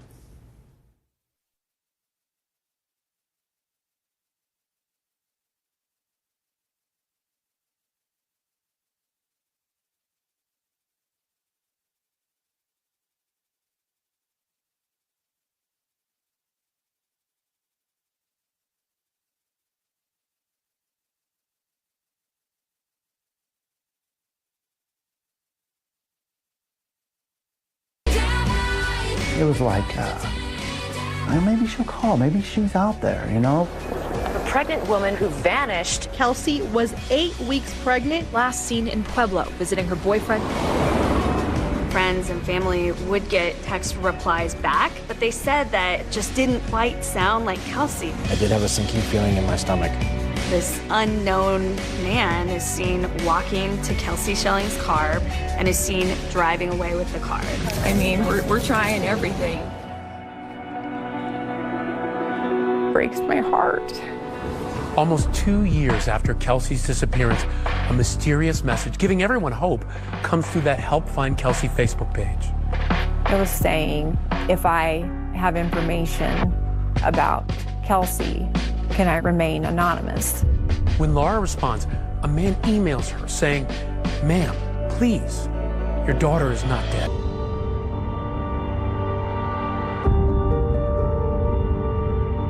Kelsey Schelling grew up in the tiny farm town of Holyoke, Colorado. Holyoke is around 2.5 to 3 hours away from Denver. It's quiet, it's kind of have your own way. Perfect place to raise a family? Yeah, real good place, yeah. Safe. You're hoping anyway, you know.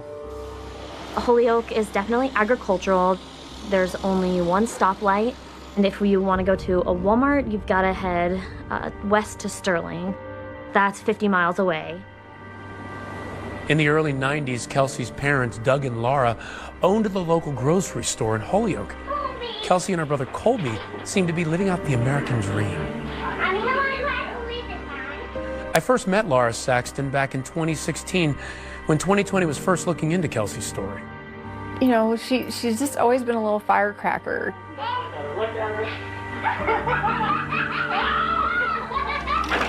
Hi, Cal. Hi, Cocoa Bean. Kelsey. Kel. She wasn't a kid that wanted to stay up till midnight, you know, where you usually have to fight your kids to go to bed, like at 8:30. That's when she wanted to go to bed. She'd go into her room and pull back her covers, and each animal had to be in a certain place, and everything had to be just perfect. When she got to be 2, 3, 4 years old, she was feisty. You'd try to give her a kiss, and she'd slap me pretty good, so I kind of learned my lesson, you know.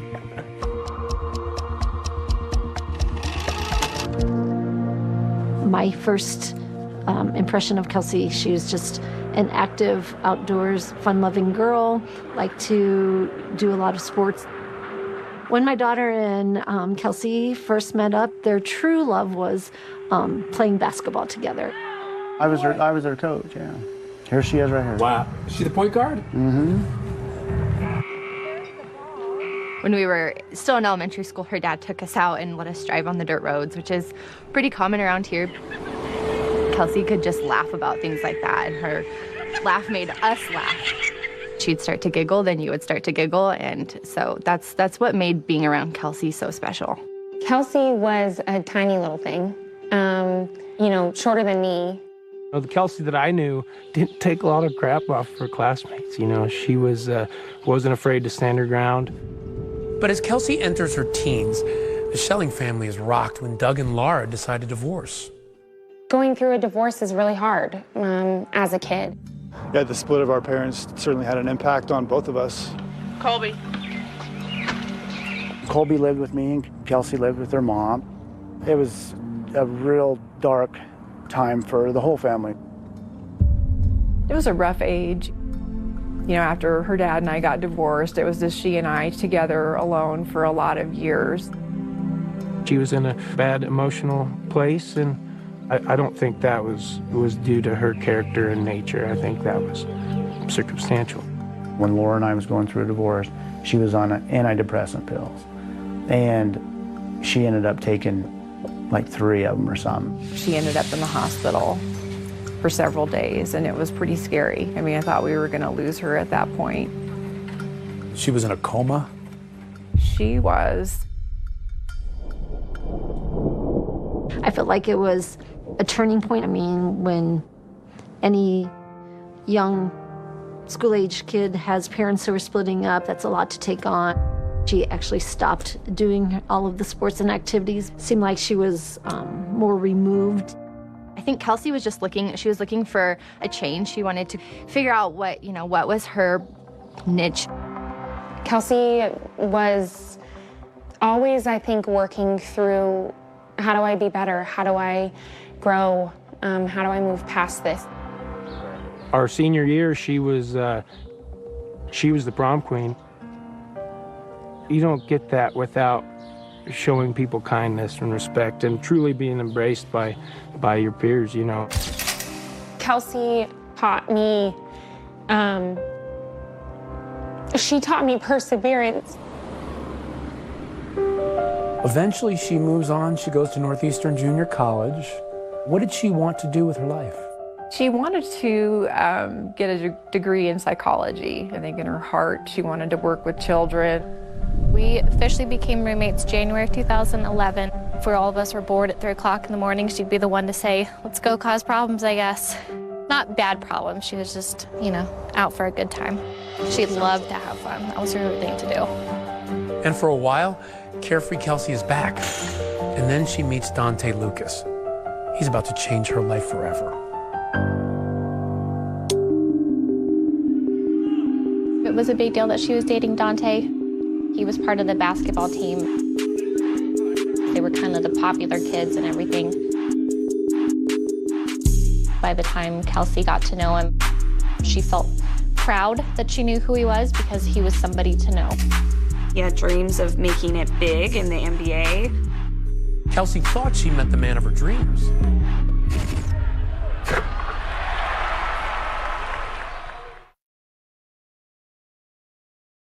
Marker. Please say your full name and give us your title. Lisa Wayne, attorney at law. Well, I had the privilege of being down in Pueblo in the 80s, and I was a public defender. Pueblo's a small town in southern Colorado. Used to be a steel mill town. The steel mill shut down in the 80s. Pueblo was founded and built by people that came from all over the world. We're the home of the Pueblo chili. Everyone that lives there is so proud of this town. Kelsey's love interest, Dante Lucas, lives in Pueblo. Sarah Lucas, Dante's mother, is raising all 4 kids on her own in this Colorado town set on what's called the Front Range of the Rocky Mountains. In the town of Pueblo, a 6'7" star athlete stands out.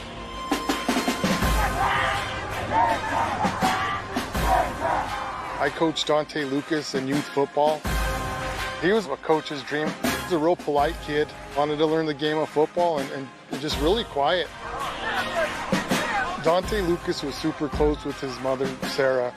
On the football field, she was one of the most supportive parents. For Dante, football wasn't his sport. I'd say he's a better basketball player, which happened later in his career through high school here in Pueblo. Dante Lucas was a very well-known basketball player. He was going to be the one who made it out of Pueblo.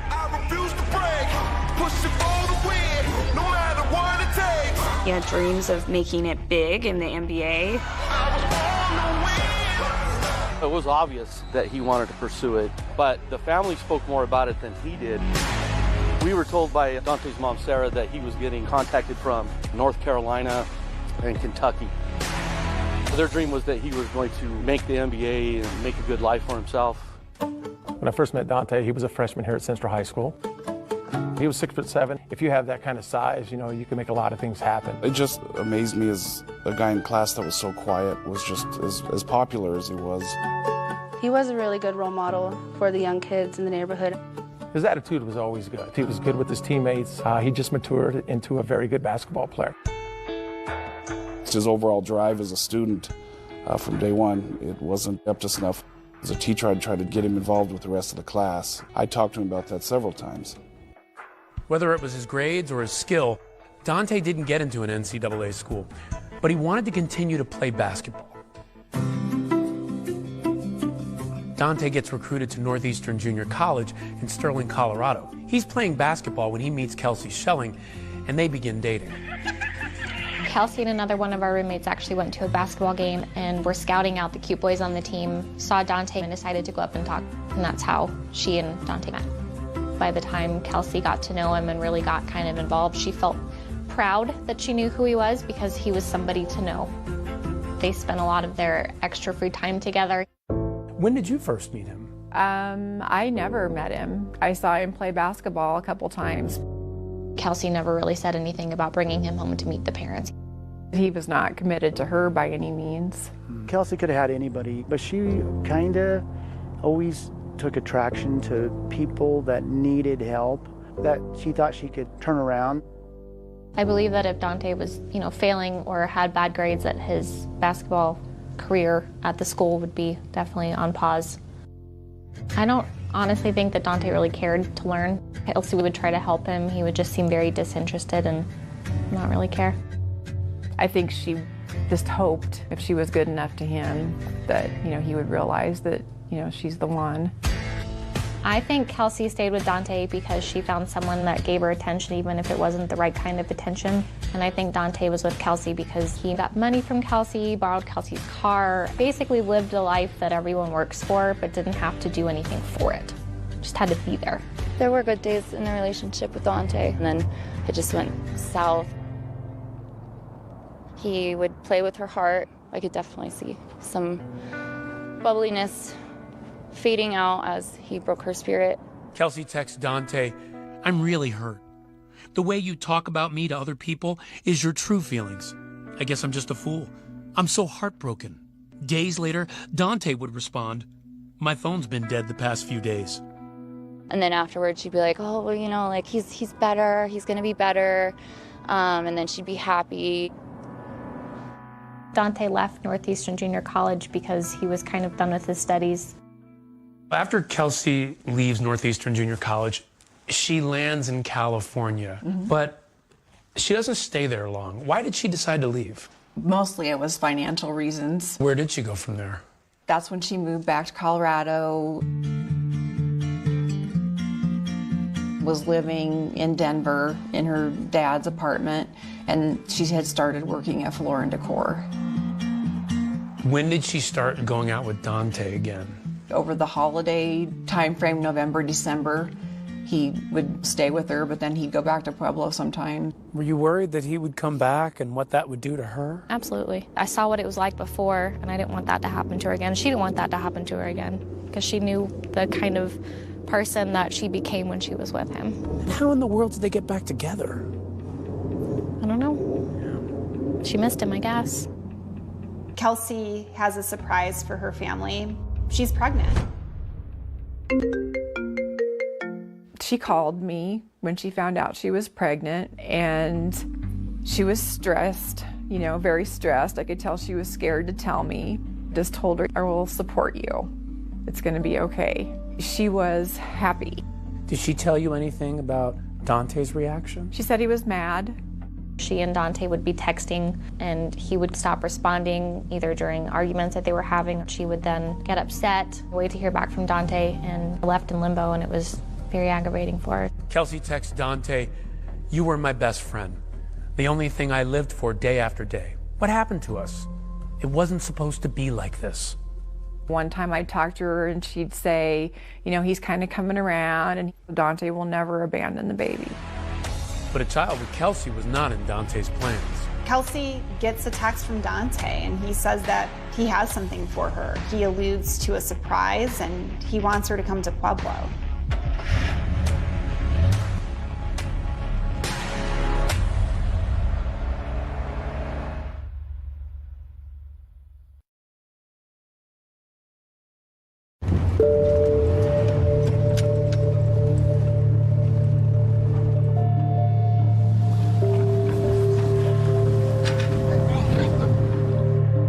Kelsey had come home. When she was here, she slept a lot. I knew it was hard on her working full-time in Denver. Now with the new pregnancy, she was really tired. I said, I will support you.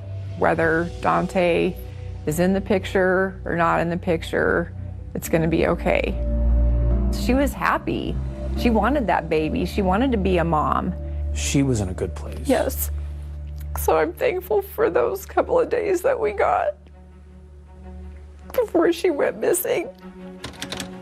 My name is Zach Hillstrom. I am a reporter at the Pueblo Chieftain. I think that people have been trying to fill in the blanks about what happened to Kelsey from the time that it happened, and not just when the mystery seemed like it might be a permanent one. On February 3rd of 2013, Dante Lucas, her boyfriend, was trying to convince Kelsey Schelling to come visit him in Pueblo that day. She responded with a firm no. It seems like they fought a lot that night. Just before 3 a.m., Kelsey texted Dante, "You don't have to be in a relationship with me. You don't have to marry me. You don't have to have a happy little family with me. You don't have an obligation to me. You're good. Don't worry. Good night." Lucas's response to that was, "Oh, I know all of that. Thanks for stating that for me." So it was February 4th, and Kelsey had taken 3 home pregnancy tests. So she went into the doctor and had the doctor confirm to her that she was actually pregnant. She got the sonogram done. She even had the photo in hand of her sonogram. She was able to share that with her mom. What did you think when you saw the baby? I was happy. I knew that she was happy. She showed up to work probably 10 minutes late. She just had her ultrasound. She's really excited. She was in a great mood that day. That morning, Kelsey told Dante that she had finished her appointment and that her due date was September 13th. Lucas's response to that was cool. He asked her to skip work and come to Pueblo. She texted him, "I'm not gonna come get you so we can fight all day." He texted back, "I don't wanna fight at all. I want to give you this." She writes back, "Give me what?" He says, "Just wait and see for yourself. You probably wouldn't believe me if I told you anyway, so you can see for yourself." Kelsey decides to go down to Pueblo after work. She clocked out of work at a little bit after 8:40 p.m. and hit the road to see Dante in Pueblo.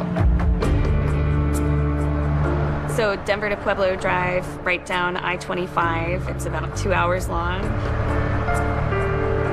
It's just one straight path. Not a lot of people are out on the roads. It is a lonely, quiet drive. While she's driving down to Pueblo, Dante sends her a text saying, "Let's meet at the Southside Walmart." She parks her car there.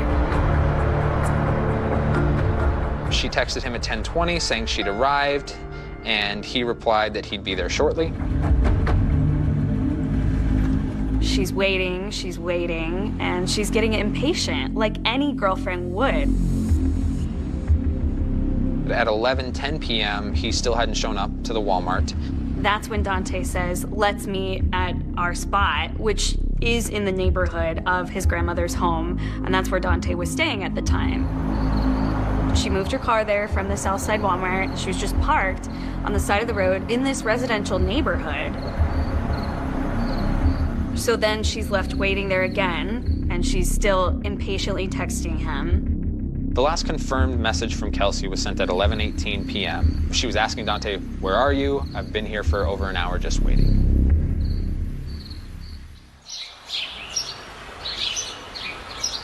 The following day, the 5th, she didn't show up for work. So I tried calling her, couldn't get a response. So then I shot her a text message asking her where she was, why she wasn't at work. Got a text message back right away saying that she was in the hospital having some tests done. And she said that she was not having a baby anymore, it was growing in the wrong place. I tried calling her on Wednesday. She didn't answer her phone, which is kind of pretty rare. And then I texted her, I said, "Hey, give me a call." I got a text message back, said, "I'm not feeling good, I'm on the couch, I'll call you tomorrow." I kept trying to call, and she wouldn't answer. Toward the end of the week, it was going directly to voicemail. So then In the back of my mind, I'm starting to get concerned. After Kelsey had driven to Pueblo, there was never a phone call that was answered from her phone. Kelsey is not the type of person who would not talk to her friends. She was glued to her phone. Friends and family would get text replies back, but they said that it came in a voice that just didn't quite sound like Kelsey. It was just short, quick responses. Generally, any text message I had from Kelsey, words were spelled and there was punctuation, and they didn't have that. I got to looking at the text message and it's like, man, I don't think that was her. Why didn't you think that was her? Just the verbiage in it and stuff. I mean, it just didn't seem like, her texting me. Then on that Saturday morning, it's like the whole world just unraveled. All of her friends started contacting us saying, we've been trying to reach Kelsey and we can't reach her. I called Doug, her dad, and said, something is wrong. And so then we all drove up to Denver that day. Went into the apartment. There was no sign of her in the apartment. And that's when we called the Denver police. Family members were visibly upset. They were frantic, actually, almost feverishly asking for any help they could get in trying to locate her.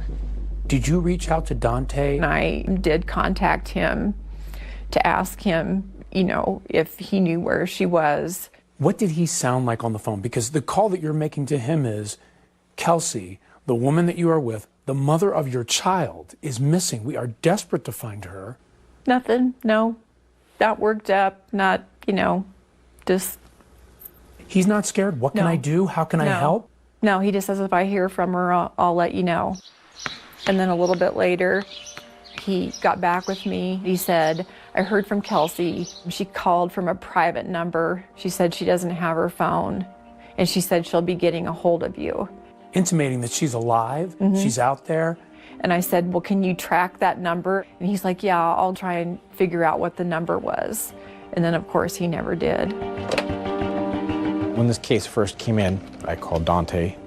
He was telling me that he had seen her and had talked with her and spent time with her more recently than any of her family members, any of her friends. After I got off the phone, I did have a sinking feeling in my stomach. The following Friday, February 15th, that morning is when we drove down to Pueblo to turn the investigation over to the Pueblo Police Department. We, in the beginning, were trying not to call him a suspect, just to try to build a rapport with him and try to sit down and get him to open up. Can you kind of tell me just briefly what happened? Well, early Tuesday morning, she came down to Pueblo. During the course of the interrogation with Dante Lucas, he reveals some pretty shocking things about Kelsey and about the baby.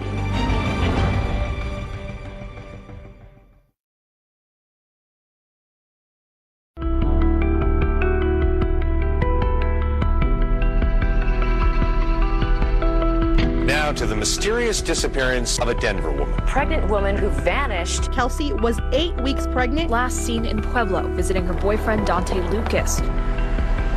So when do you start talking to Dante Lucas? We start talking to him fairly quickly as far as what is going on.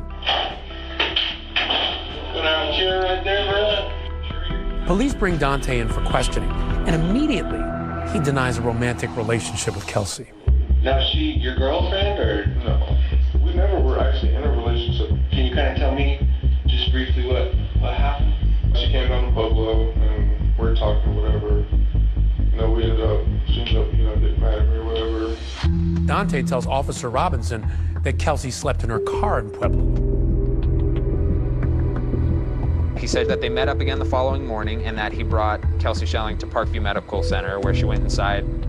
So, went to Parkview, and she went in and stayed for about almost 2 hours, hour 45 too.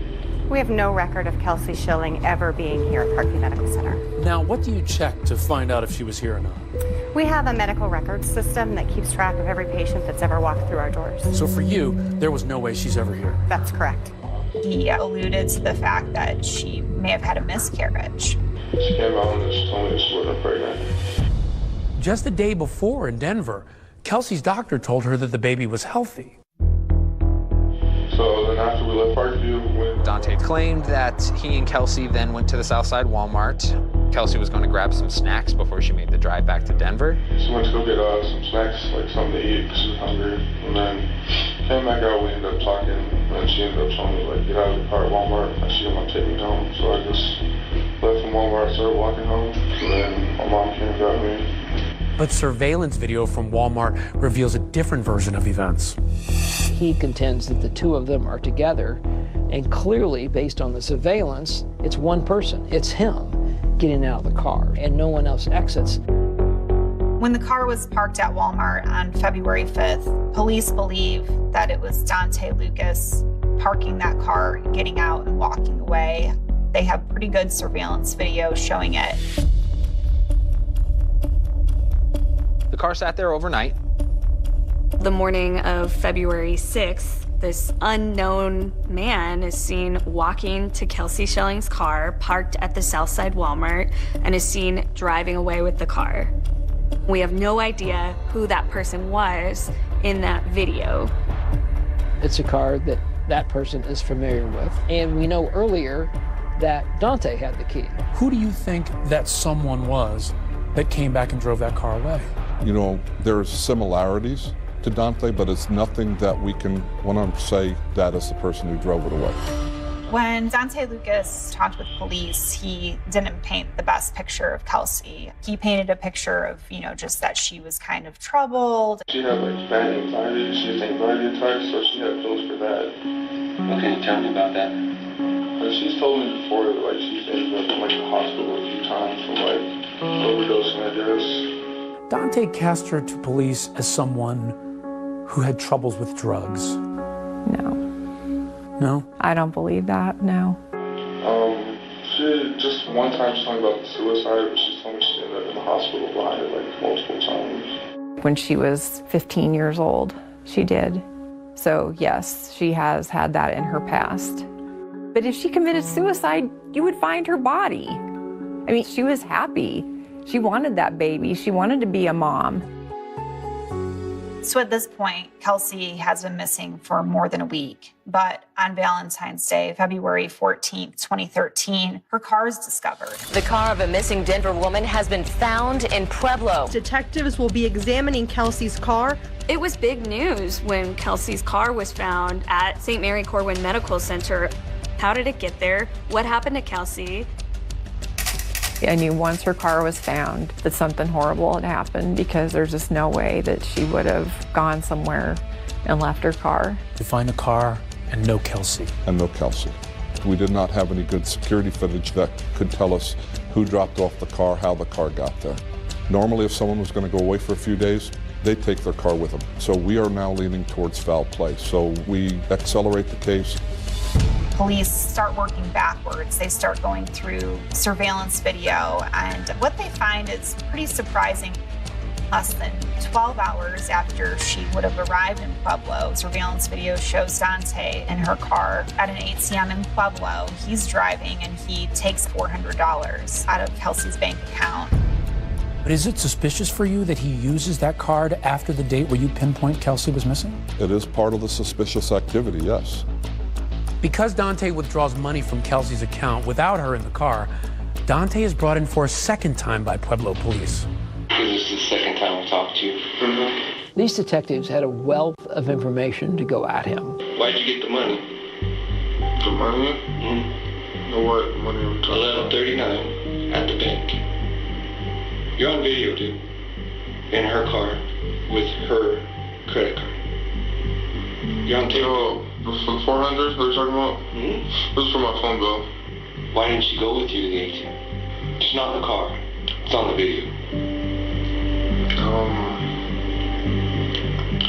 It may have been while she was over the hospital. I'm not sure about like I said, like my time frame has been messed up. The detective moves on to another topic, talking about why there's no record of Kelsey ever showing up at the hospital. There's no record of her ever being at Parkview. That's like all I have to say. Now here's the thing. Instead of pressing Dante on these contradictions, they move on to an unrelated topic. When you dropped her off, when she dropped you off at Walmart, where were you parked at?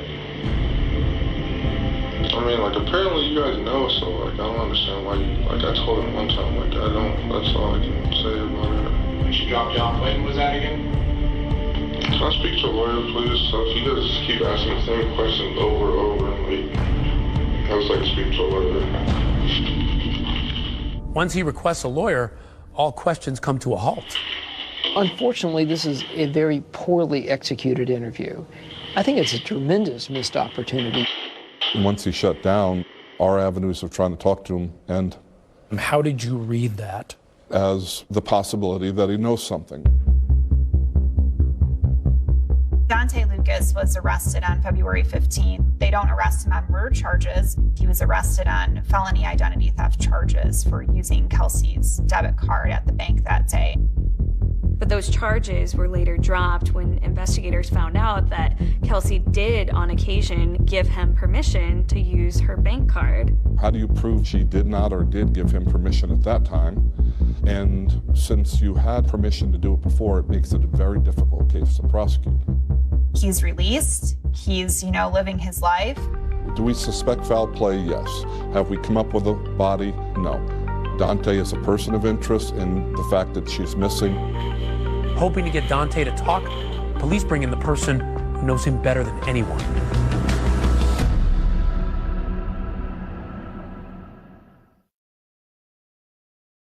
Kelsey's car was found in Pueblo. Kelsey hadn't been found. Police, maintained at that time that it was a missing persons case. When the charges of identity theft are dropped in March of 2013, police can't get Dante to talk again. You'll have the chair right there. I'll grab your water and we'll be back in a second. So they take a different tact. They decide to speak to his mother, Sarah Lucas. I would love to clear Dante and move on. If Dante would come in, do a polygraph, we ask him like 5 questions. If he passes that, we can move on and look other directions. I will relay that to his lawyer, and I know my son wants nothing more than to find out what happened to her. Detectives ask her about February 5th. That's the day that Dante was seen on surveillance camera parking Kelsey's car at Walmart. Did you in fact pick Dante up? I did pick my son up. At that time, did you see Kelsey? Was she with him, or? No, she wasn't with him then. Do you know where she was? Yes. Sarah gives Dante an alibi for his whereabouts on February 6th, when that unknown man is seen moving Kelsey's car from the Walmart. On the 6th, Dante, or somebody that looks remarkably similar to Dante, I'm not going to say 100% was him, but went back and picked it up. There's no way that was him. There's no way he was at home. I know my son. He's not capable of hurting anybody. But it's been 3 years since this case happened. No one's been charged.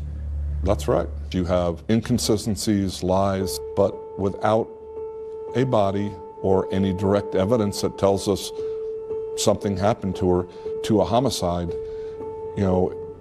it may happen one day, but right now it's, we haven't had any evidence to reclassify it. You look at the Pueblo Police Department, they probably didn't have as many resources. And her family quickly became frustrated with how this investigation was progressing, or kind of the lack thereof any progress.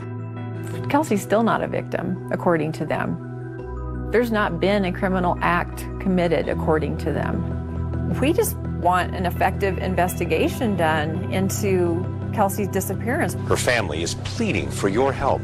We're doing everything in our power to find our missing loved one. We tried to push Pueblo Police for answers. We were there for every press conference, every event. We just weren't getting any new information from them at all. And to me, that was so frustrating. The investigation really isn't being handled properly. Laura Saxton, always been a fierce advocate for her daughter, and I don't think she'll rest until Kelsey is found. Many in Pueblo are not giving up on finding clues that could help find Kelsey Schelling. Why do you think people feel so strongly about Kelsey's case. You know, they can't believe it. You know, they try and imagine what if it was their child.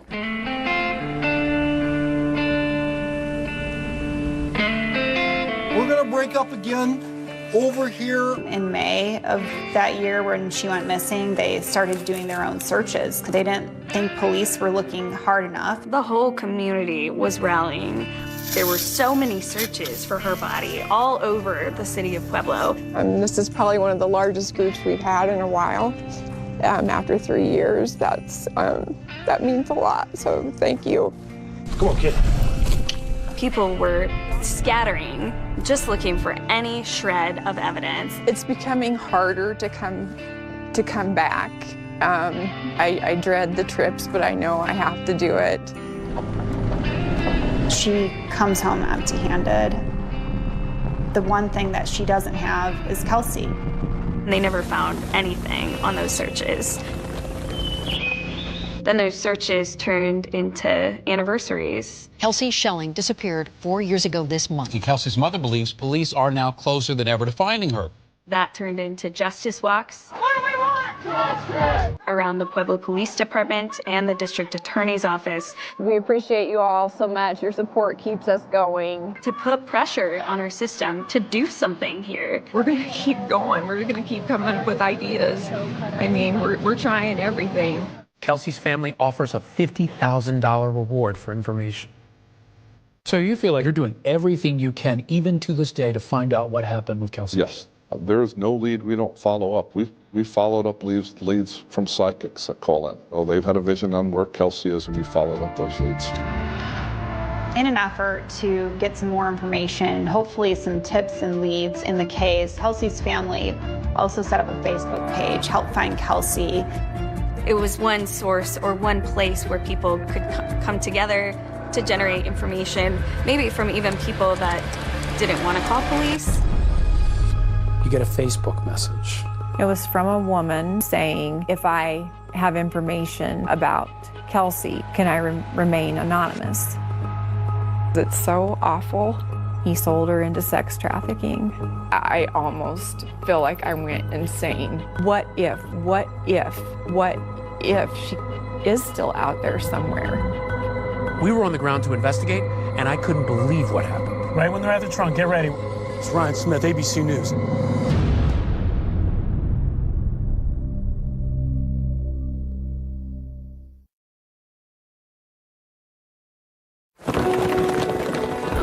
She parks her car there. The car sat there overnight. This unknown man is seen walking to Kelsey Schelling's car and is seen driving away with the car. And Kelsey's just gone. Kelsey had taken 3 home pregnancy tests. Now, is she your girlfriend or no?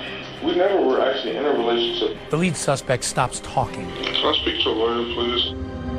It's a dead end. These are the stories that keep us up at night. But an undercover volunteer befriends him. I had to play the role that I didn't know what was happening, so I was like, oh my gosh, what's going on? Like, what is happening? Okay, they're both rolling now. There's a sting operation. Right when they're at the trunk, get ready. We're about 10 seconds away. Marcus, Ryan Smith, ABC News. How you doing? I know that my testimony could potentially help take him down. The anxiety level was high, the tension was high. A witness in the Dante Lucas trial was found shot to death. Another moment where your jaw hit the floor. When they came and told us the verdict was in, we all were just like, oh my God. Her mother simply won't give up on finding Kelsey.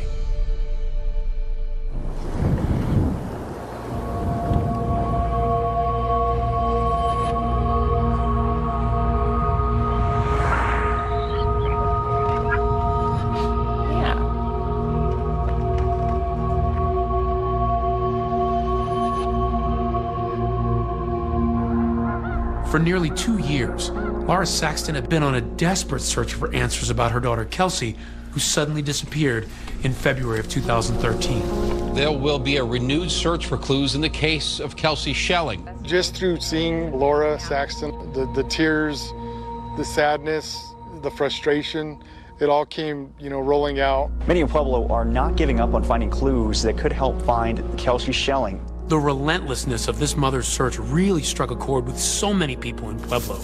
Scores of locals turned out to help Laura search all around the Pueblo area for any trace of Kelsey. Over here on this other hike in 2 more groups.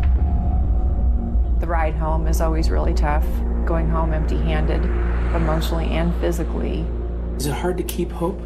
As far as the hope of actually finding her, that dwindles, every day.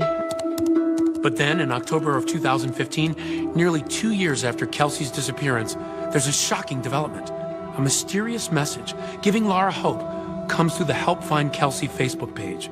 That's the page that Laura had set up to gather tips and leads on the case. It was saying, if I have information about Kelsey, can I remain anonymous? When Laura responds, a man emails her saying, "Ma'am, please, your daughter is not dead. She will be back home alive." The man offers a harrowing account of what really happened to Kelsey. He claims that Dante hired a friend to kill her and says Dante has no idea she is alive. He thinks she is dead. And that the friend did not kill her. He sold her into sex trafficking. It made me sick. I mean, I could barely function. What if she is still out there somewhere? The emailer says he needs money to help Kelsey escape. $50,000 in cash. So the plan is this. The money is to be brought to Vancouver, Washington, specifically to a local McDonald's restaurant. Then it's to be hand-delivered to a guy named Marcus, who would be wearing a red hat. Once the money was exchanged, then this courier person would go and get Kelsey and bring her back to the McDonald's. I'll have to sell some stocks, which will take about a week, but I can push to expedite that process. I just thought, what if she's been out there and I could have found her and we haven't? I mean, it was just what if? Laura sets up the meeting at the McDonald's in Vancouver to deliver the cash. But even though she's desperate for answers, she's worried that something criminal is going on. So she reaches out to the Vancouver police and asks them to go undercover to meet this courier. It felt like law enforcement from Vancouver should have been involved in the situation. But just before the appointed time, the Vancouver police back out, believing it to be an internet scam and not an actual human trafficking plot. But 2020 had the McDonald's under surveillance to see if anyone would show up. Our cameras are rolling as a man with a red hat comes in. That's him. He sits quietly. But after no one shows up, he takes off. Okay, he's on the move. Cut the engine. Weird, eerie to see that they actually were, going through with this. She's gone. It was just all a matter of trying to get down to the truth of this. As I was investigating this mysterious email, a contact of mine told me about another missing woman's case that proved to be the key to unraveling this mystery. In Portsmouth, Ohio, 1,200 miles away from Colorado, Megan Lancaster, 25 years old, has also suddenly disappeared. Katie Lancaster is on a mission to help find her sister-in-law. I mean, she's gone without a trace. We have her car and her wallet. An eerie feeling like there's something, like we're gonna find something. Months go by with no developments. Megan's family organizes searches and sets up a Facebook page to publicize the case. And then, out of nowhere, he pops up. A startling message comes through the family's Facebook page about Megan. He says, I know where Megan is, and I can get her back. Just like with Kelsey's family, the emailer says he can help Megan escape, but he needs money, $50,000. He directs them to bring $25,000 in cash up front to Vancouver, Washington, specifically to that same McDonald's, and deliver it to a man named Marcus, wearing, no surprise, a red hat. What if he really does have her, and I can bring her home? You should stick with the crew, behind the camera, with the crew. To unravel just what's going on with this mystery, Katie agreed to work with 2020 to set up a sting operation. Katie and I are going to be in one vehicle. Just like Laura did 2 weeks earlier, she arranges a meeting to drop off the money in Vancouver at that McDonald's. There are booths over here. Katie, you said this morning that they sent you a text message. They will be sending Marcus Okay, they're both rolling now. I would be going to this rendezvous with Katie, but wearing a hidden camera. As we walk into the McDonald's at the appointed meet time, we quickly spot Marcus, the man in the red hat, and walk over to him. Katie was instructed not to ask any questions, so I told Marcus, hey, the money is in the trunk of a car parked outside. Right when they're at the trunk, get ready. We're about 10 seconds away. Meanwhile, I was waiting outside with our camera team and a security guard in case this thing went sideways. Okay, let's get ready. As they head out to the parking lot, before the trunk is open, I walk over to Marcus. I want to get some answers. Marcus Ryan Smith, ABC News. How you doing? Pretty good. Good. Why'd you come here to take $25,000 from Katie? I don't know. You don't know why you're here to take $25,000 from Katie? Nope. What are you here for? Oh, because to collect some money. You see, Marcus claims he was suckered too, lured online into a supposed jewelry venture. He says he was supposed to pick up the money and then wire it to someone he's never met. So a random guy tells you to go to a McDonald's twice in less than 2 weeks to meet people to pick up money, and you don't think anything of it? I didn't think none of it. We were told that you were going to deliver Megan to Katie today. Is that true? I have no idea about no Megan or no kidnapping or anything like that. This would be a scheme to extort money from families who have family members that are missing. I didn't know nothing of this. I had no clue anybody was supposed to be exchanging nothing for a human being. If I did know, I would not have been involved in this situation. So you've been here twice, coming to pick up money at a McDonald's. Your name is attached to this. Just feel shaky inside. I had no clue. It's important that you be real honest. Yeah, I'm real honest. You have never heard of Kelsey Schilling? Never. Definitely a big scam. I want to know who's behind it. But an FBI analysis of the emailer's Facebook page showed it used an IP address traced all the way to Russia. In most scams, they're compartmentalized. So the person you may send to pick up the cash at a particular location may know nothing about what the scam is. Then that's just 100% clarification that, you know, this is just some dirtbags out there, you know, trying to get money off of these poor families. But while the extortion plot that was torturing Laura was laid to rest, the roller coaster ride wasn't over. A sympathetic stranger who feels for Laura comes up with a shocking plan to go undercover on her own and befriend Dante to try to find the truth about what happened to Kelsey. I knew that I was potentially putting myself into danger. Dante Lucas? And when we go to get some answers from Dante, she was right there with him. What do you have to say to her family?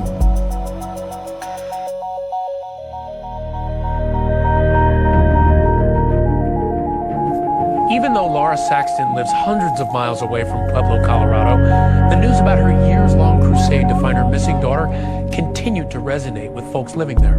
Our top story tonight, the search for Kelsey Schilling. Today, law enforcement following new leads in the case. We're going to keep coming up with ideas.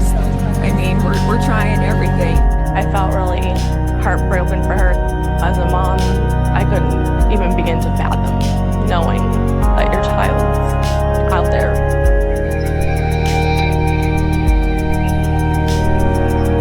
It's spring of 2016 when Lauren Shore, a single mom living near Pueblo, says Laura's story inspired her to hatch an audacious plan of her own. Make Facebook friends with Dante Lucas, gain his trust, and meet up with him in real life, and just maybe help solve the mystery of what happened to Kelsey. Definitely was nerve-wracking, but I felt like I could do it. So I messaged him on Facebook and I told him that I was looking to meet new friends. He responded fairly quickly, within, let's say, a couple of hours.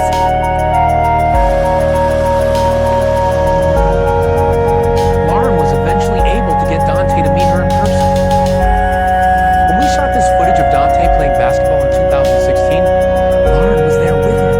She says it was only the second time they'd ever met. We had went to a basketball court to just play around, shoot some hoops, and that's when a man with a camera came up to us. Dante Lucas, I'm with ABC News 2020. The family of Kelsey says you're responsible for her disappearance. Is that true? Who's Kelsey? I freaked out. I had to play the role that I didn't know what was happening, so I was like, oh my gosh, what's going on? Like, what is happening? What is happening right now? And he kind of just shut down and was like, I'll tell you about it later on. Don't freak out. It's okay. None of this is true.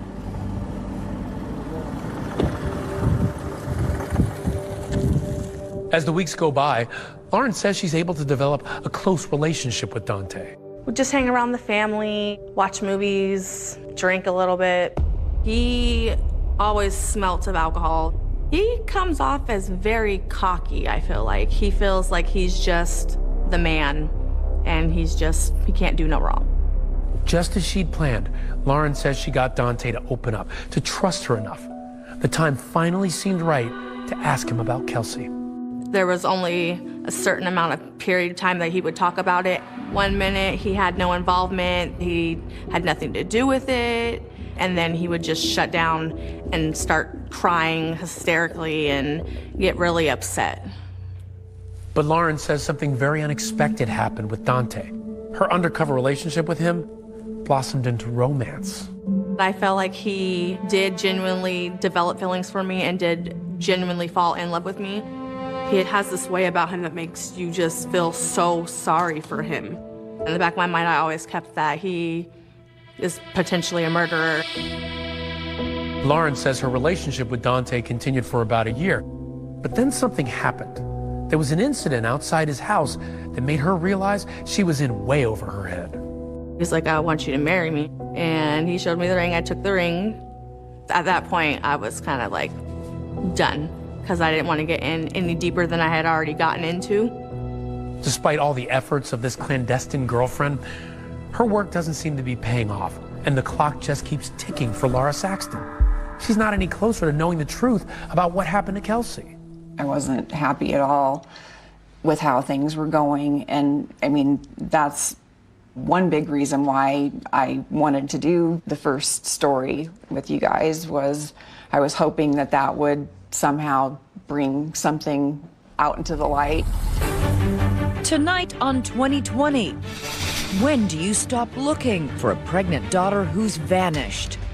In May of 2016, our first 2020 program on the Kelsey Schelling case hits the airwaves. The very day of our broadcast, there's a big announcement regarding the investigation into Kelsey's disappearance. The Colorado Bureau of Investigation was going to join the case. That was news to me, so I was kind of like, oh my God, this is awesome. I think once that 2020 special aired, it really turned up the heat on Pueblo police and on this case. Taking over the case, Pueblo Police Department Commander Eric Bravo and CBI agent Kevin Torres. Working together, they move fast, turning it from a missing persons case into a full-blown criminal investigation. It was a homicide investigation in our eyes, so I immediately started working on setting a plan into motion, how we wanted to proceed. Police got a tip that led them to believe Schelling's body might be in Dante's backyard. It's not long before police dig up the yard of the house where Dante and his family had been staying. So we thought, man, you know, we really have something. But it went from elation to satisfaction. You know, that day it just seemed like we were there, and then it slipped away. During the investigation, Agent Torres finds out about Dante's relationship with Lawrence Shore. When he interviews Shore, she reveals that Dante had made a key admission to her about Kelsey's disappearance. And it's about that Walmart surveillance video of the mystery man walking over to her car and then driving off with it. She confirmed for us Dante admitting it was him in the Walmart surveillance video. She also informed us that Dante admitted to her dropping Kelsey's car off at St. Mary Corwin Hospital. The piece of information that Lauren provided to us was a pretty crucial piece at that point. Then, in late 2017, there's a huge development that will totally transform the case. A Pueblo man tells police that Dante and other family members had attacked him in front of their home and stolen $1,000 from him. Now that gives police a reason to arrest Dante. I had information that Dante was leaving Pueblo and was heading to DIA, where he seemingly intended to board a flight to Tucson. And the concern was that he may take other efforts to meet friends in Mexico. Boy, the anxiety level was high, the tension was high. The time was ticking away, and the tires were turning on the road.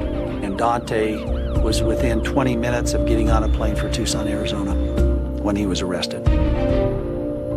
when he was arrested, there was hope across the community that maybe investigators would finally get some answers in this case. We decided that the next day would be the day that we would send a couple detectives back in to try and answer some of the questions that we didn't have answered. During his interrogation, Dante finally breaks down and comes clean, confirming Lauren Shore's account that he was the one seen in that Walmart video. So that information that he confirmed that was him was huge. You see, it was that admission, combined with the wealth of evidence from text messages, cell phone records, and surveillance video already gathered, all of that was enough for prosecutors to move forward. At the end of the day, I said, I think we have enough here to go forward. I ethically believe that Dante Lucas killed Kelsey Schilling, and I think we have the evidence to prove it. A major development, the ex-boyfriend of a pregnant Denver woman who went missing 4 years ago. He now faces charges of first-degree murder.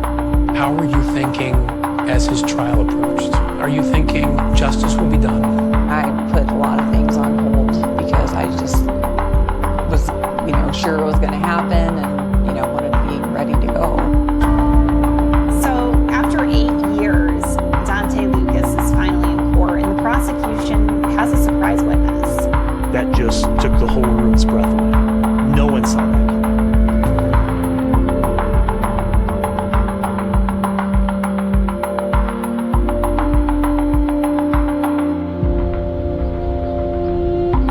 This story became such a big deal here in Pueblo because people want answers and they haven't gotten any for 8 years. Dante Lucas, the Pueblo man accused of murdering his pregnant ex-girlfriend Kelsey Schilling nearly 8 years ago, is headed to trial tomorrow. Did I think it was going to be a tough case? Absolutely. And we well may not win it. But I owe it to the family, I think I owe it to Kelsey, to go forward and try this case. KRDO News Channel 13's Dan Beatty has been following this case and the trial for more than 2 years. I was anticipating there to just be a mad rush of reporters who were going to try to get into the courtroom. I was very worried that I might not even get a seat. You could feel the anticipation. When I saw Laura Saxton walk into the judicial building, you could tell this was the day she's been waiting for a long time.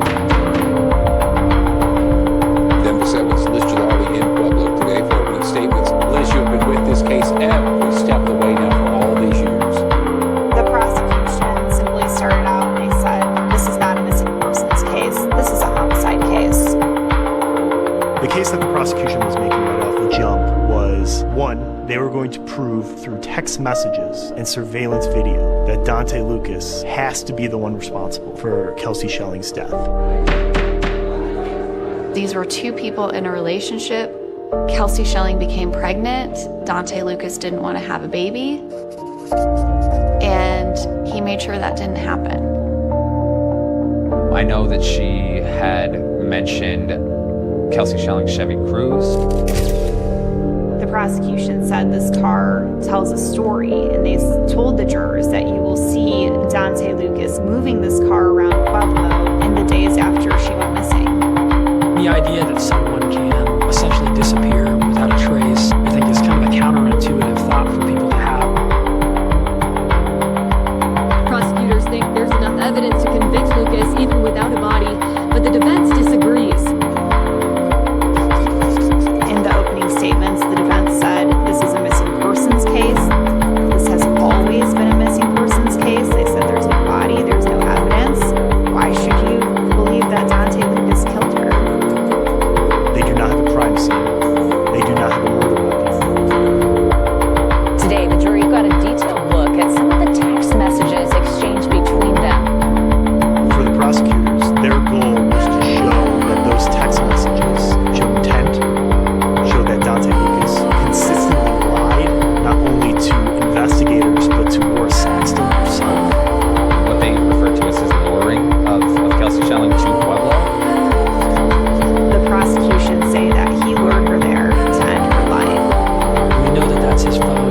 He admitted to those text messages. We know that that's his thoughts and feelings. That's direct evidence. And movements of their phones as well, as they were pinging off cell phone towers in Pueblo on the night of February 4th and the early morning hours of February 5th. I think that a lot of the case really centered around those movements. Two pivotal witnesses testified in the high-profile Pueblo murder case against Dante Lucas. First witness was Laura Saxton, and we were not expecting Laura Saxton to be the first one to take the stand. She didn't break down, but you can tell she's hurting. There's a lot of pain behind her voice. I think that was really powerful for the jury to see. Her mom spoke to the fact that she absolutely wanted this baby. Prosecutors today painted Kelsey Schelling as an excited mother-to-be, desperate to make it work with her boyfriend. It didn't take long for the prosecutors to swing for the fences, calling some pretty shocking witnesses to the stand. Ryan Rivera is a former Pueblo County inmate who considered himself to be a friend of Dante Lucas. And when he took the stand, he said that Dante Lucas told him that they're never going to find Kelsey Schelling's body. That just took the whole room's breath away. Ryan Rivera, he was the only person who came forward over the duration of this trial that really said, Dante told me he did this. That wasn't in the courtroom. But, well, jailhouse snitch on its face is just not credible. I mean, that's the assumption that we believe jurors have, and it's the assumption we have as defense lawyers. Why would this person do it? What's the benefit? What's the motive? There was no deals made about charges he would get to plead to, time he would get to serve. There was no deals like that. There were a lot of names on the prosecutor's list that I was shocked by, but Sarah Lucas certainly topped that list. When you saw that Sarah Lucas was on the prosecution side, everyone wondered, what is she going to say? The one important thing that I've kind of mentioned, she confirmed that Dante was the last person left alone with Kelsey. The prosecution painted a picture of a troubled relationship. Some of Kelsey's close friends testified. They pointed toward elements of domestic abuse in Kelsey and Dante's relationship. Something worth pointing out was the prosecution and even the defense made it clear that Dante was using Kelsey for a number of things. For her money, Dante used Kelsey for her apartment in Denver, and Dante used Kelsey for her car. And his argument was, she lets me do it.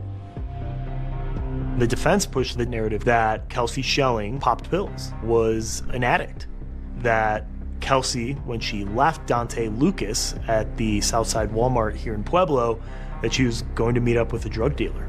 There's no single person, other than the defendant in 2017, who's saying that she was into drugs and that she was a party girl. You didn't have the forensic evidence. It seemed like you were really relying on circumstantial evidence and the evidence of snitches and these other witnesses. That's pretty straightforward. Either you believe them or you don't. The witness list yields more surprises. The ones who make it to court. I know that my testimony could potentially help take him down. And the ones who didn't. Witness 31-year-old Roxanne Martinez was found shot to death. That was a completely unforeseen development in this case.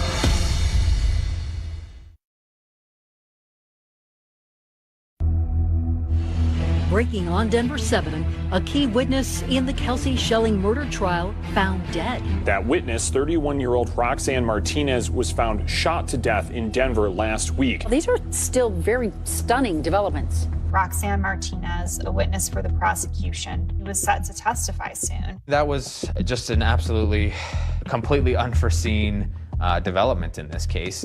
People were reeling when that news broke.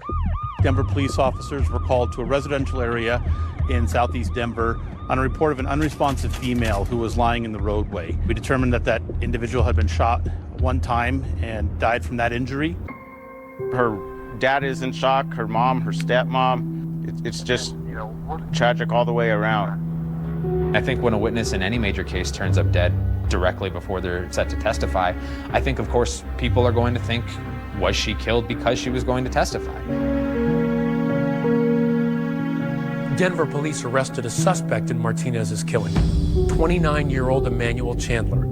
Chandler has been charged with first-degree murder, but he hasn't entered a plea yet. We don't have any connection between Mr. Chandler and Mr. Lucas or anybody associated with that trial.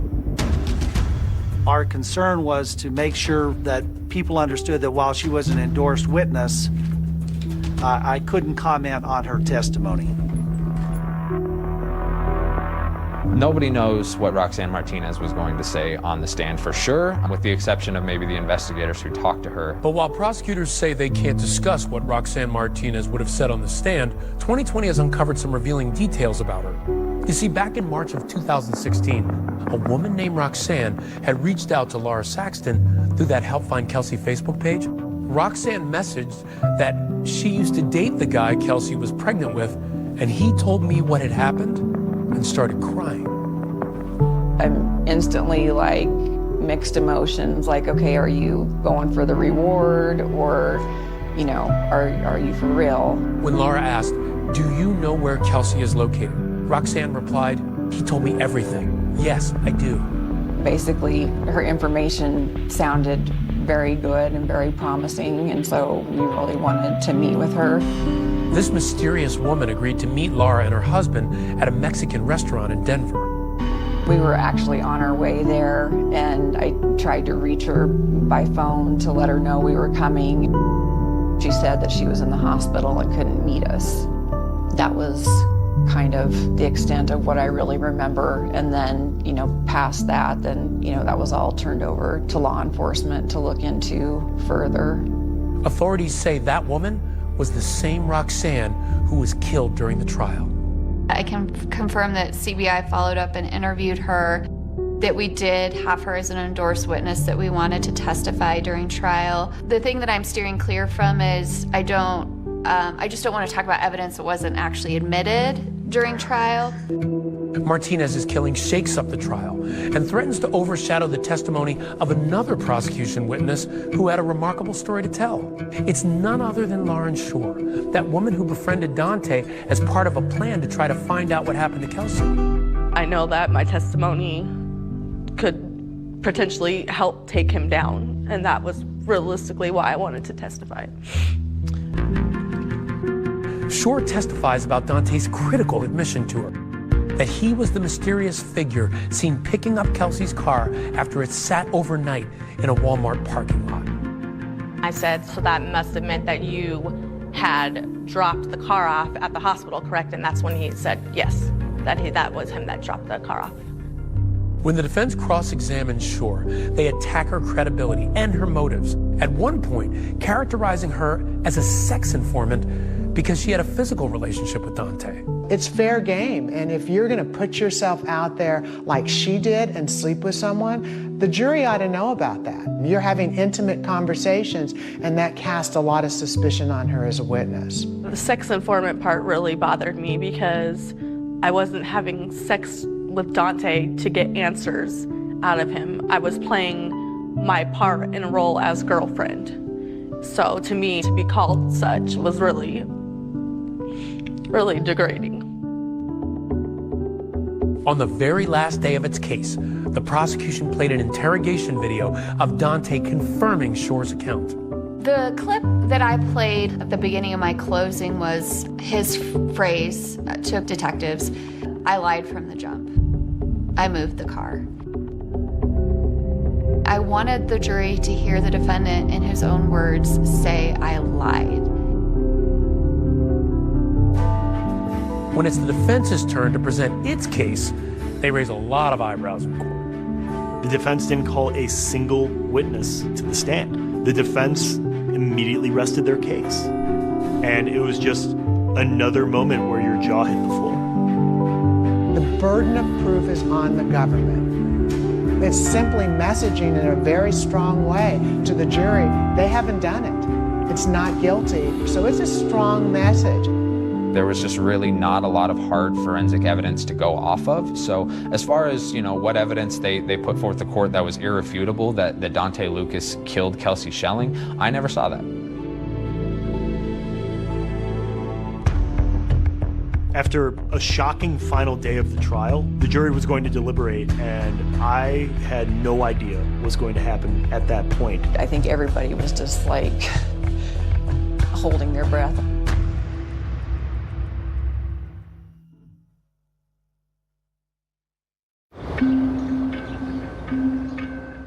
Prosecution and defense have given closing arguments. The jury is now deliberating. Well, on that last day of the trial, no one expected to get a verdict that day. So now the waiting begins. Yes. And I was prepared to camp out at the courthouse as long as I had to. I really thought I would be there all week, and we're really totally unprepared for when they came and told us the verdict was in. I think we all were just like, oh my God. I mean, it was shocking how quickly they arrived at their decision, especially given just the amount of information they had to look at. I can tell you, because the decision came back so early, all of our experience as prosecutors is that this was probably an acquittal, because juries tend to come to decisions more quickly on acquittals than convictions. It was like standing on the precipice of a cliff and looking down. It was scary.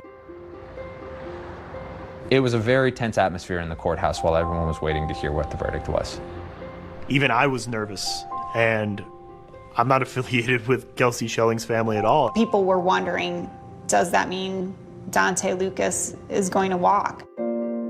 I think everybody was just like holding their breath almost. And then, when you hear the verdict, tell me how you're feeling. Well, the words came out way too slow. Like, I feel like the judge was talking in slow-mo, even though he wasn't. I mean, I was just like, every word, it's like, okay, spit it out, please. And then he finally got to, guilty of first degree. And I think that was the first breath, like, I had taken in a long time. This is a guilty verdict 8 years in the making, and even though Kelsey Schelling's body has never been found, the jury cleared Dante Lucas guilty of first-degree murder. He was sentenced to life in prison without parole. It was just so emotional for everybody, for both sides. It's a sad story. It's a sad situation that didn't have to end up like this if he had just let her come home. You mentioned it was a lot of emotions for both sides. Did you find yourself looking over at their side? Dante was sitting right in front of me. I looked at the back of his head through the whole trial. But, the mother of his child was there, and she broke down, and honestly, my heart hurt for her, hurt for their child, because it didn't have to end up this way. Ryan Rivera's testimony was the biggest bombshell for our trial. It had moved us all. I could hear the gasps even in the masks of fellow jurors. When it came out that he was convicted, I think there was a great feeling of satisfaction and relief, not elation. You have to look at it from this side too. Mr. Lucas is a young man, and he was convicted of a criminal crime that shapes his life for however long he lives. I think it's every parent's worst nightmare that a child goes before you, and you can never fully heal that wound. I can tell you, I almost lost a child in the early 80s. And so I had a lot of sympathy with Laura and her family, because I came that close to that tragedy. And that child was the lead prosecutor on this case. So the elected DA is my dad, and Kyle McCarthy, who was obviously on the case with me, is my husband. And I don't think, had a night in the last 4 years that we haven't gone home and talked about Kelsey Schelling. Sometimes it's the first thing we talk about when we wake up. Sometimes it's the last thing we talk about before we go to sleep. On Saturdays when we're driving kids around to soccer, a lot of times we're being told to stop talking about it because they can hear us in the front seat talking about it. We both also had, an incredible emotional pull to the family. That is a very special relationship, one that I will value for the rest of my life.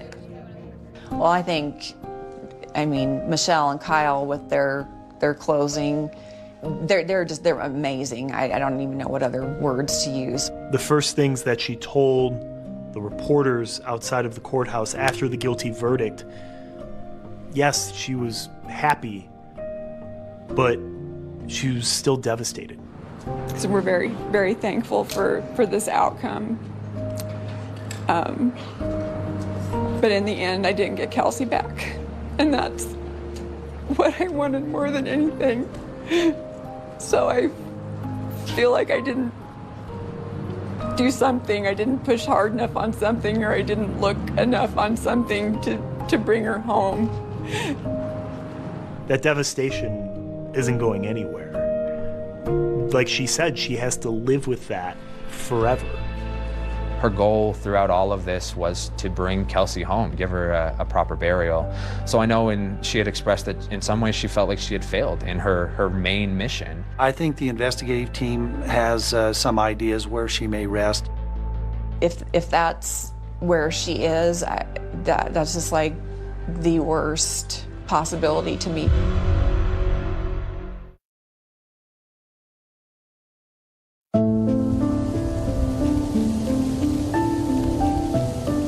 That very first day that we met in September of 2016. I'll never forget it like it was yesterday, and it was just a special bond that we formed. Kelsey's mom just battled and battled and battled. 8 years, I was hoping that it would never take this long. I grabbed my mother very tight and held her very close, holding onto my dad's hands. Since the trial's over, it's because and Kelsey still hasn't been found, so but yeah, I've just felt very empty this past week. Doesn't feel final because we still don't know where Kelsey is, and we still don't know exactly what happened. It turns out that prosecutors did present troubling evidence from the night Kelsey disappeared. That evidence provided a possible explanation to where her body could be. We received information from the Pueblo landfill that there was some video evidence of a vehicle being there. You couldn't see what kind of vehicle. You couldn't tell who was in the car. Their lock to their front gate into the dump had been tampered with. Well, it caught my attention when I grabbed the lock on my hand, and I said, well, somebody tried to get in here overnight. The cell phone records, the pings were all out in that area. So, we suspected that's what happened. If you heard the testimony of the landfill expert, it would be next to impossible to just find a body just by conducting a search of the landfill. Who wants that for their child to be the final resting place? No one. We want to bring her justice and bring her home with us, her and Kadri both. Kadri, that was the name that she was going to give the child. I'm never going to recover without getting her back, and so I still have nowhere to go to take her flowers, to go sit and talk with her, take her balloons on her birthday, go to see her on the holidays. Hi, Cal. Hi, Cocoa Bean. How do you want her to be remembered? A little girl with a really big heart, a really big smile, a really big laugh, beautiful eyes, silly. She was so silly. I miss being silly with her. I miss all the things that we didn't get to do together.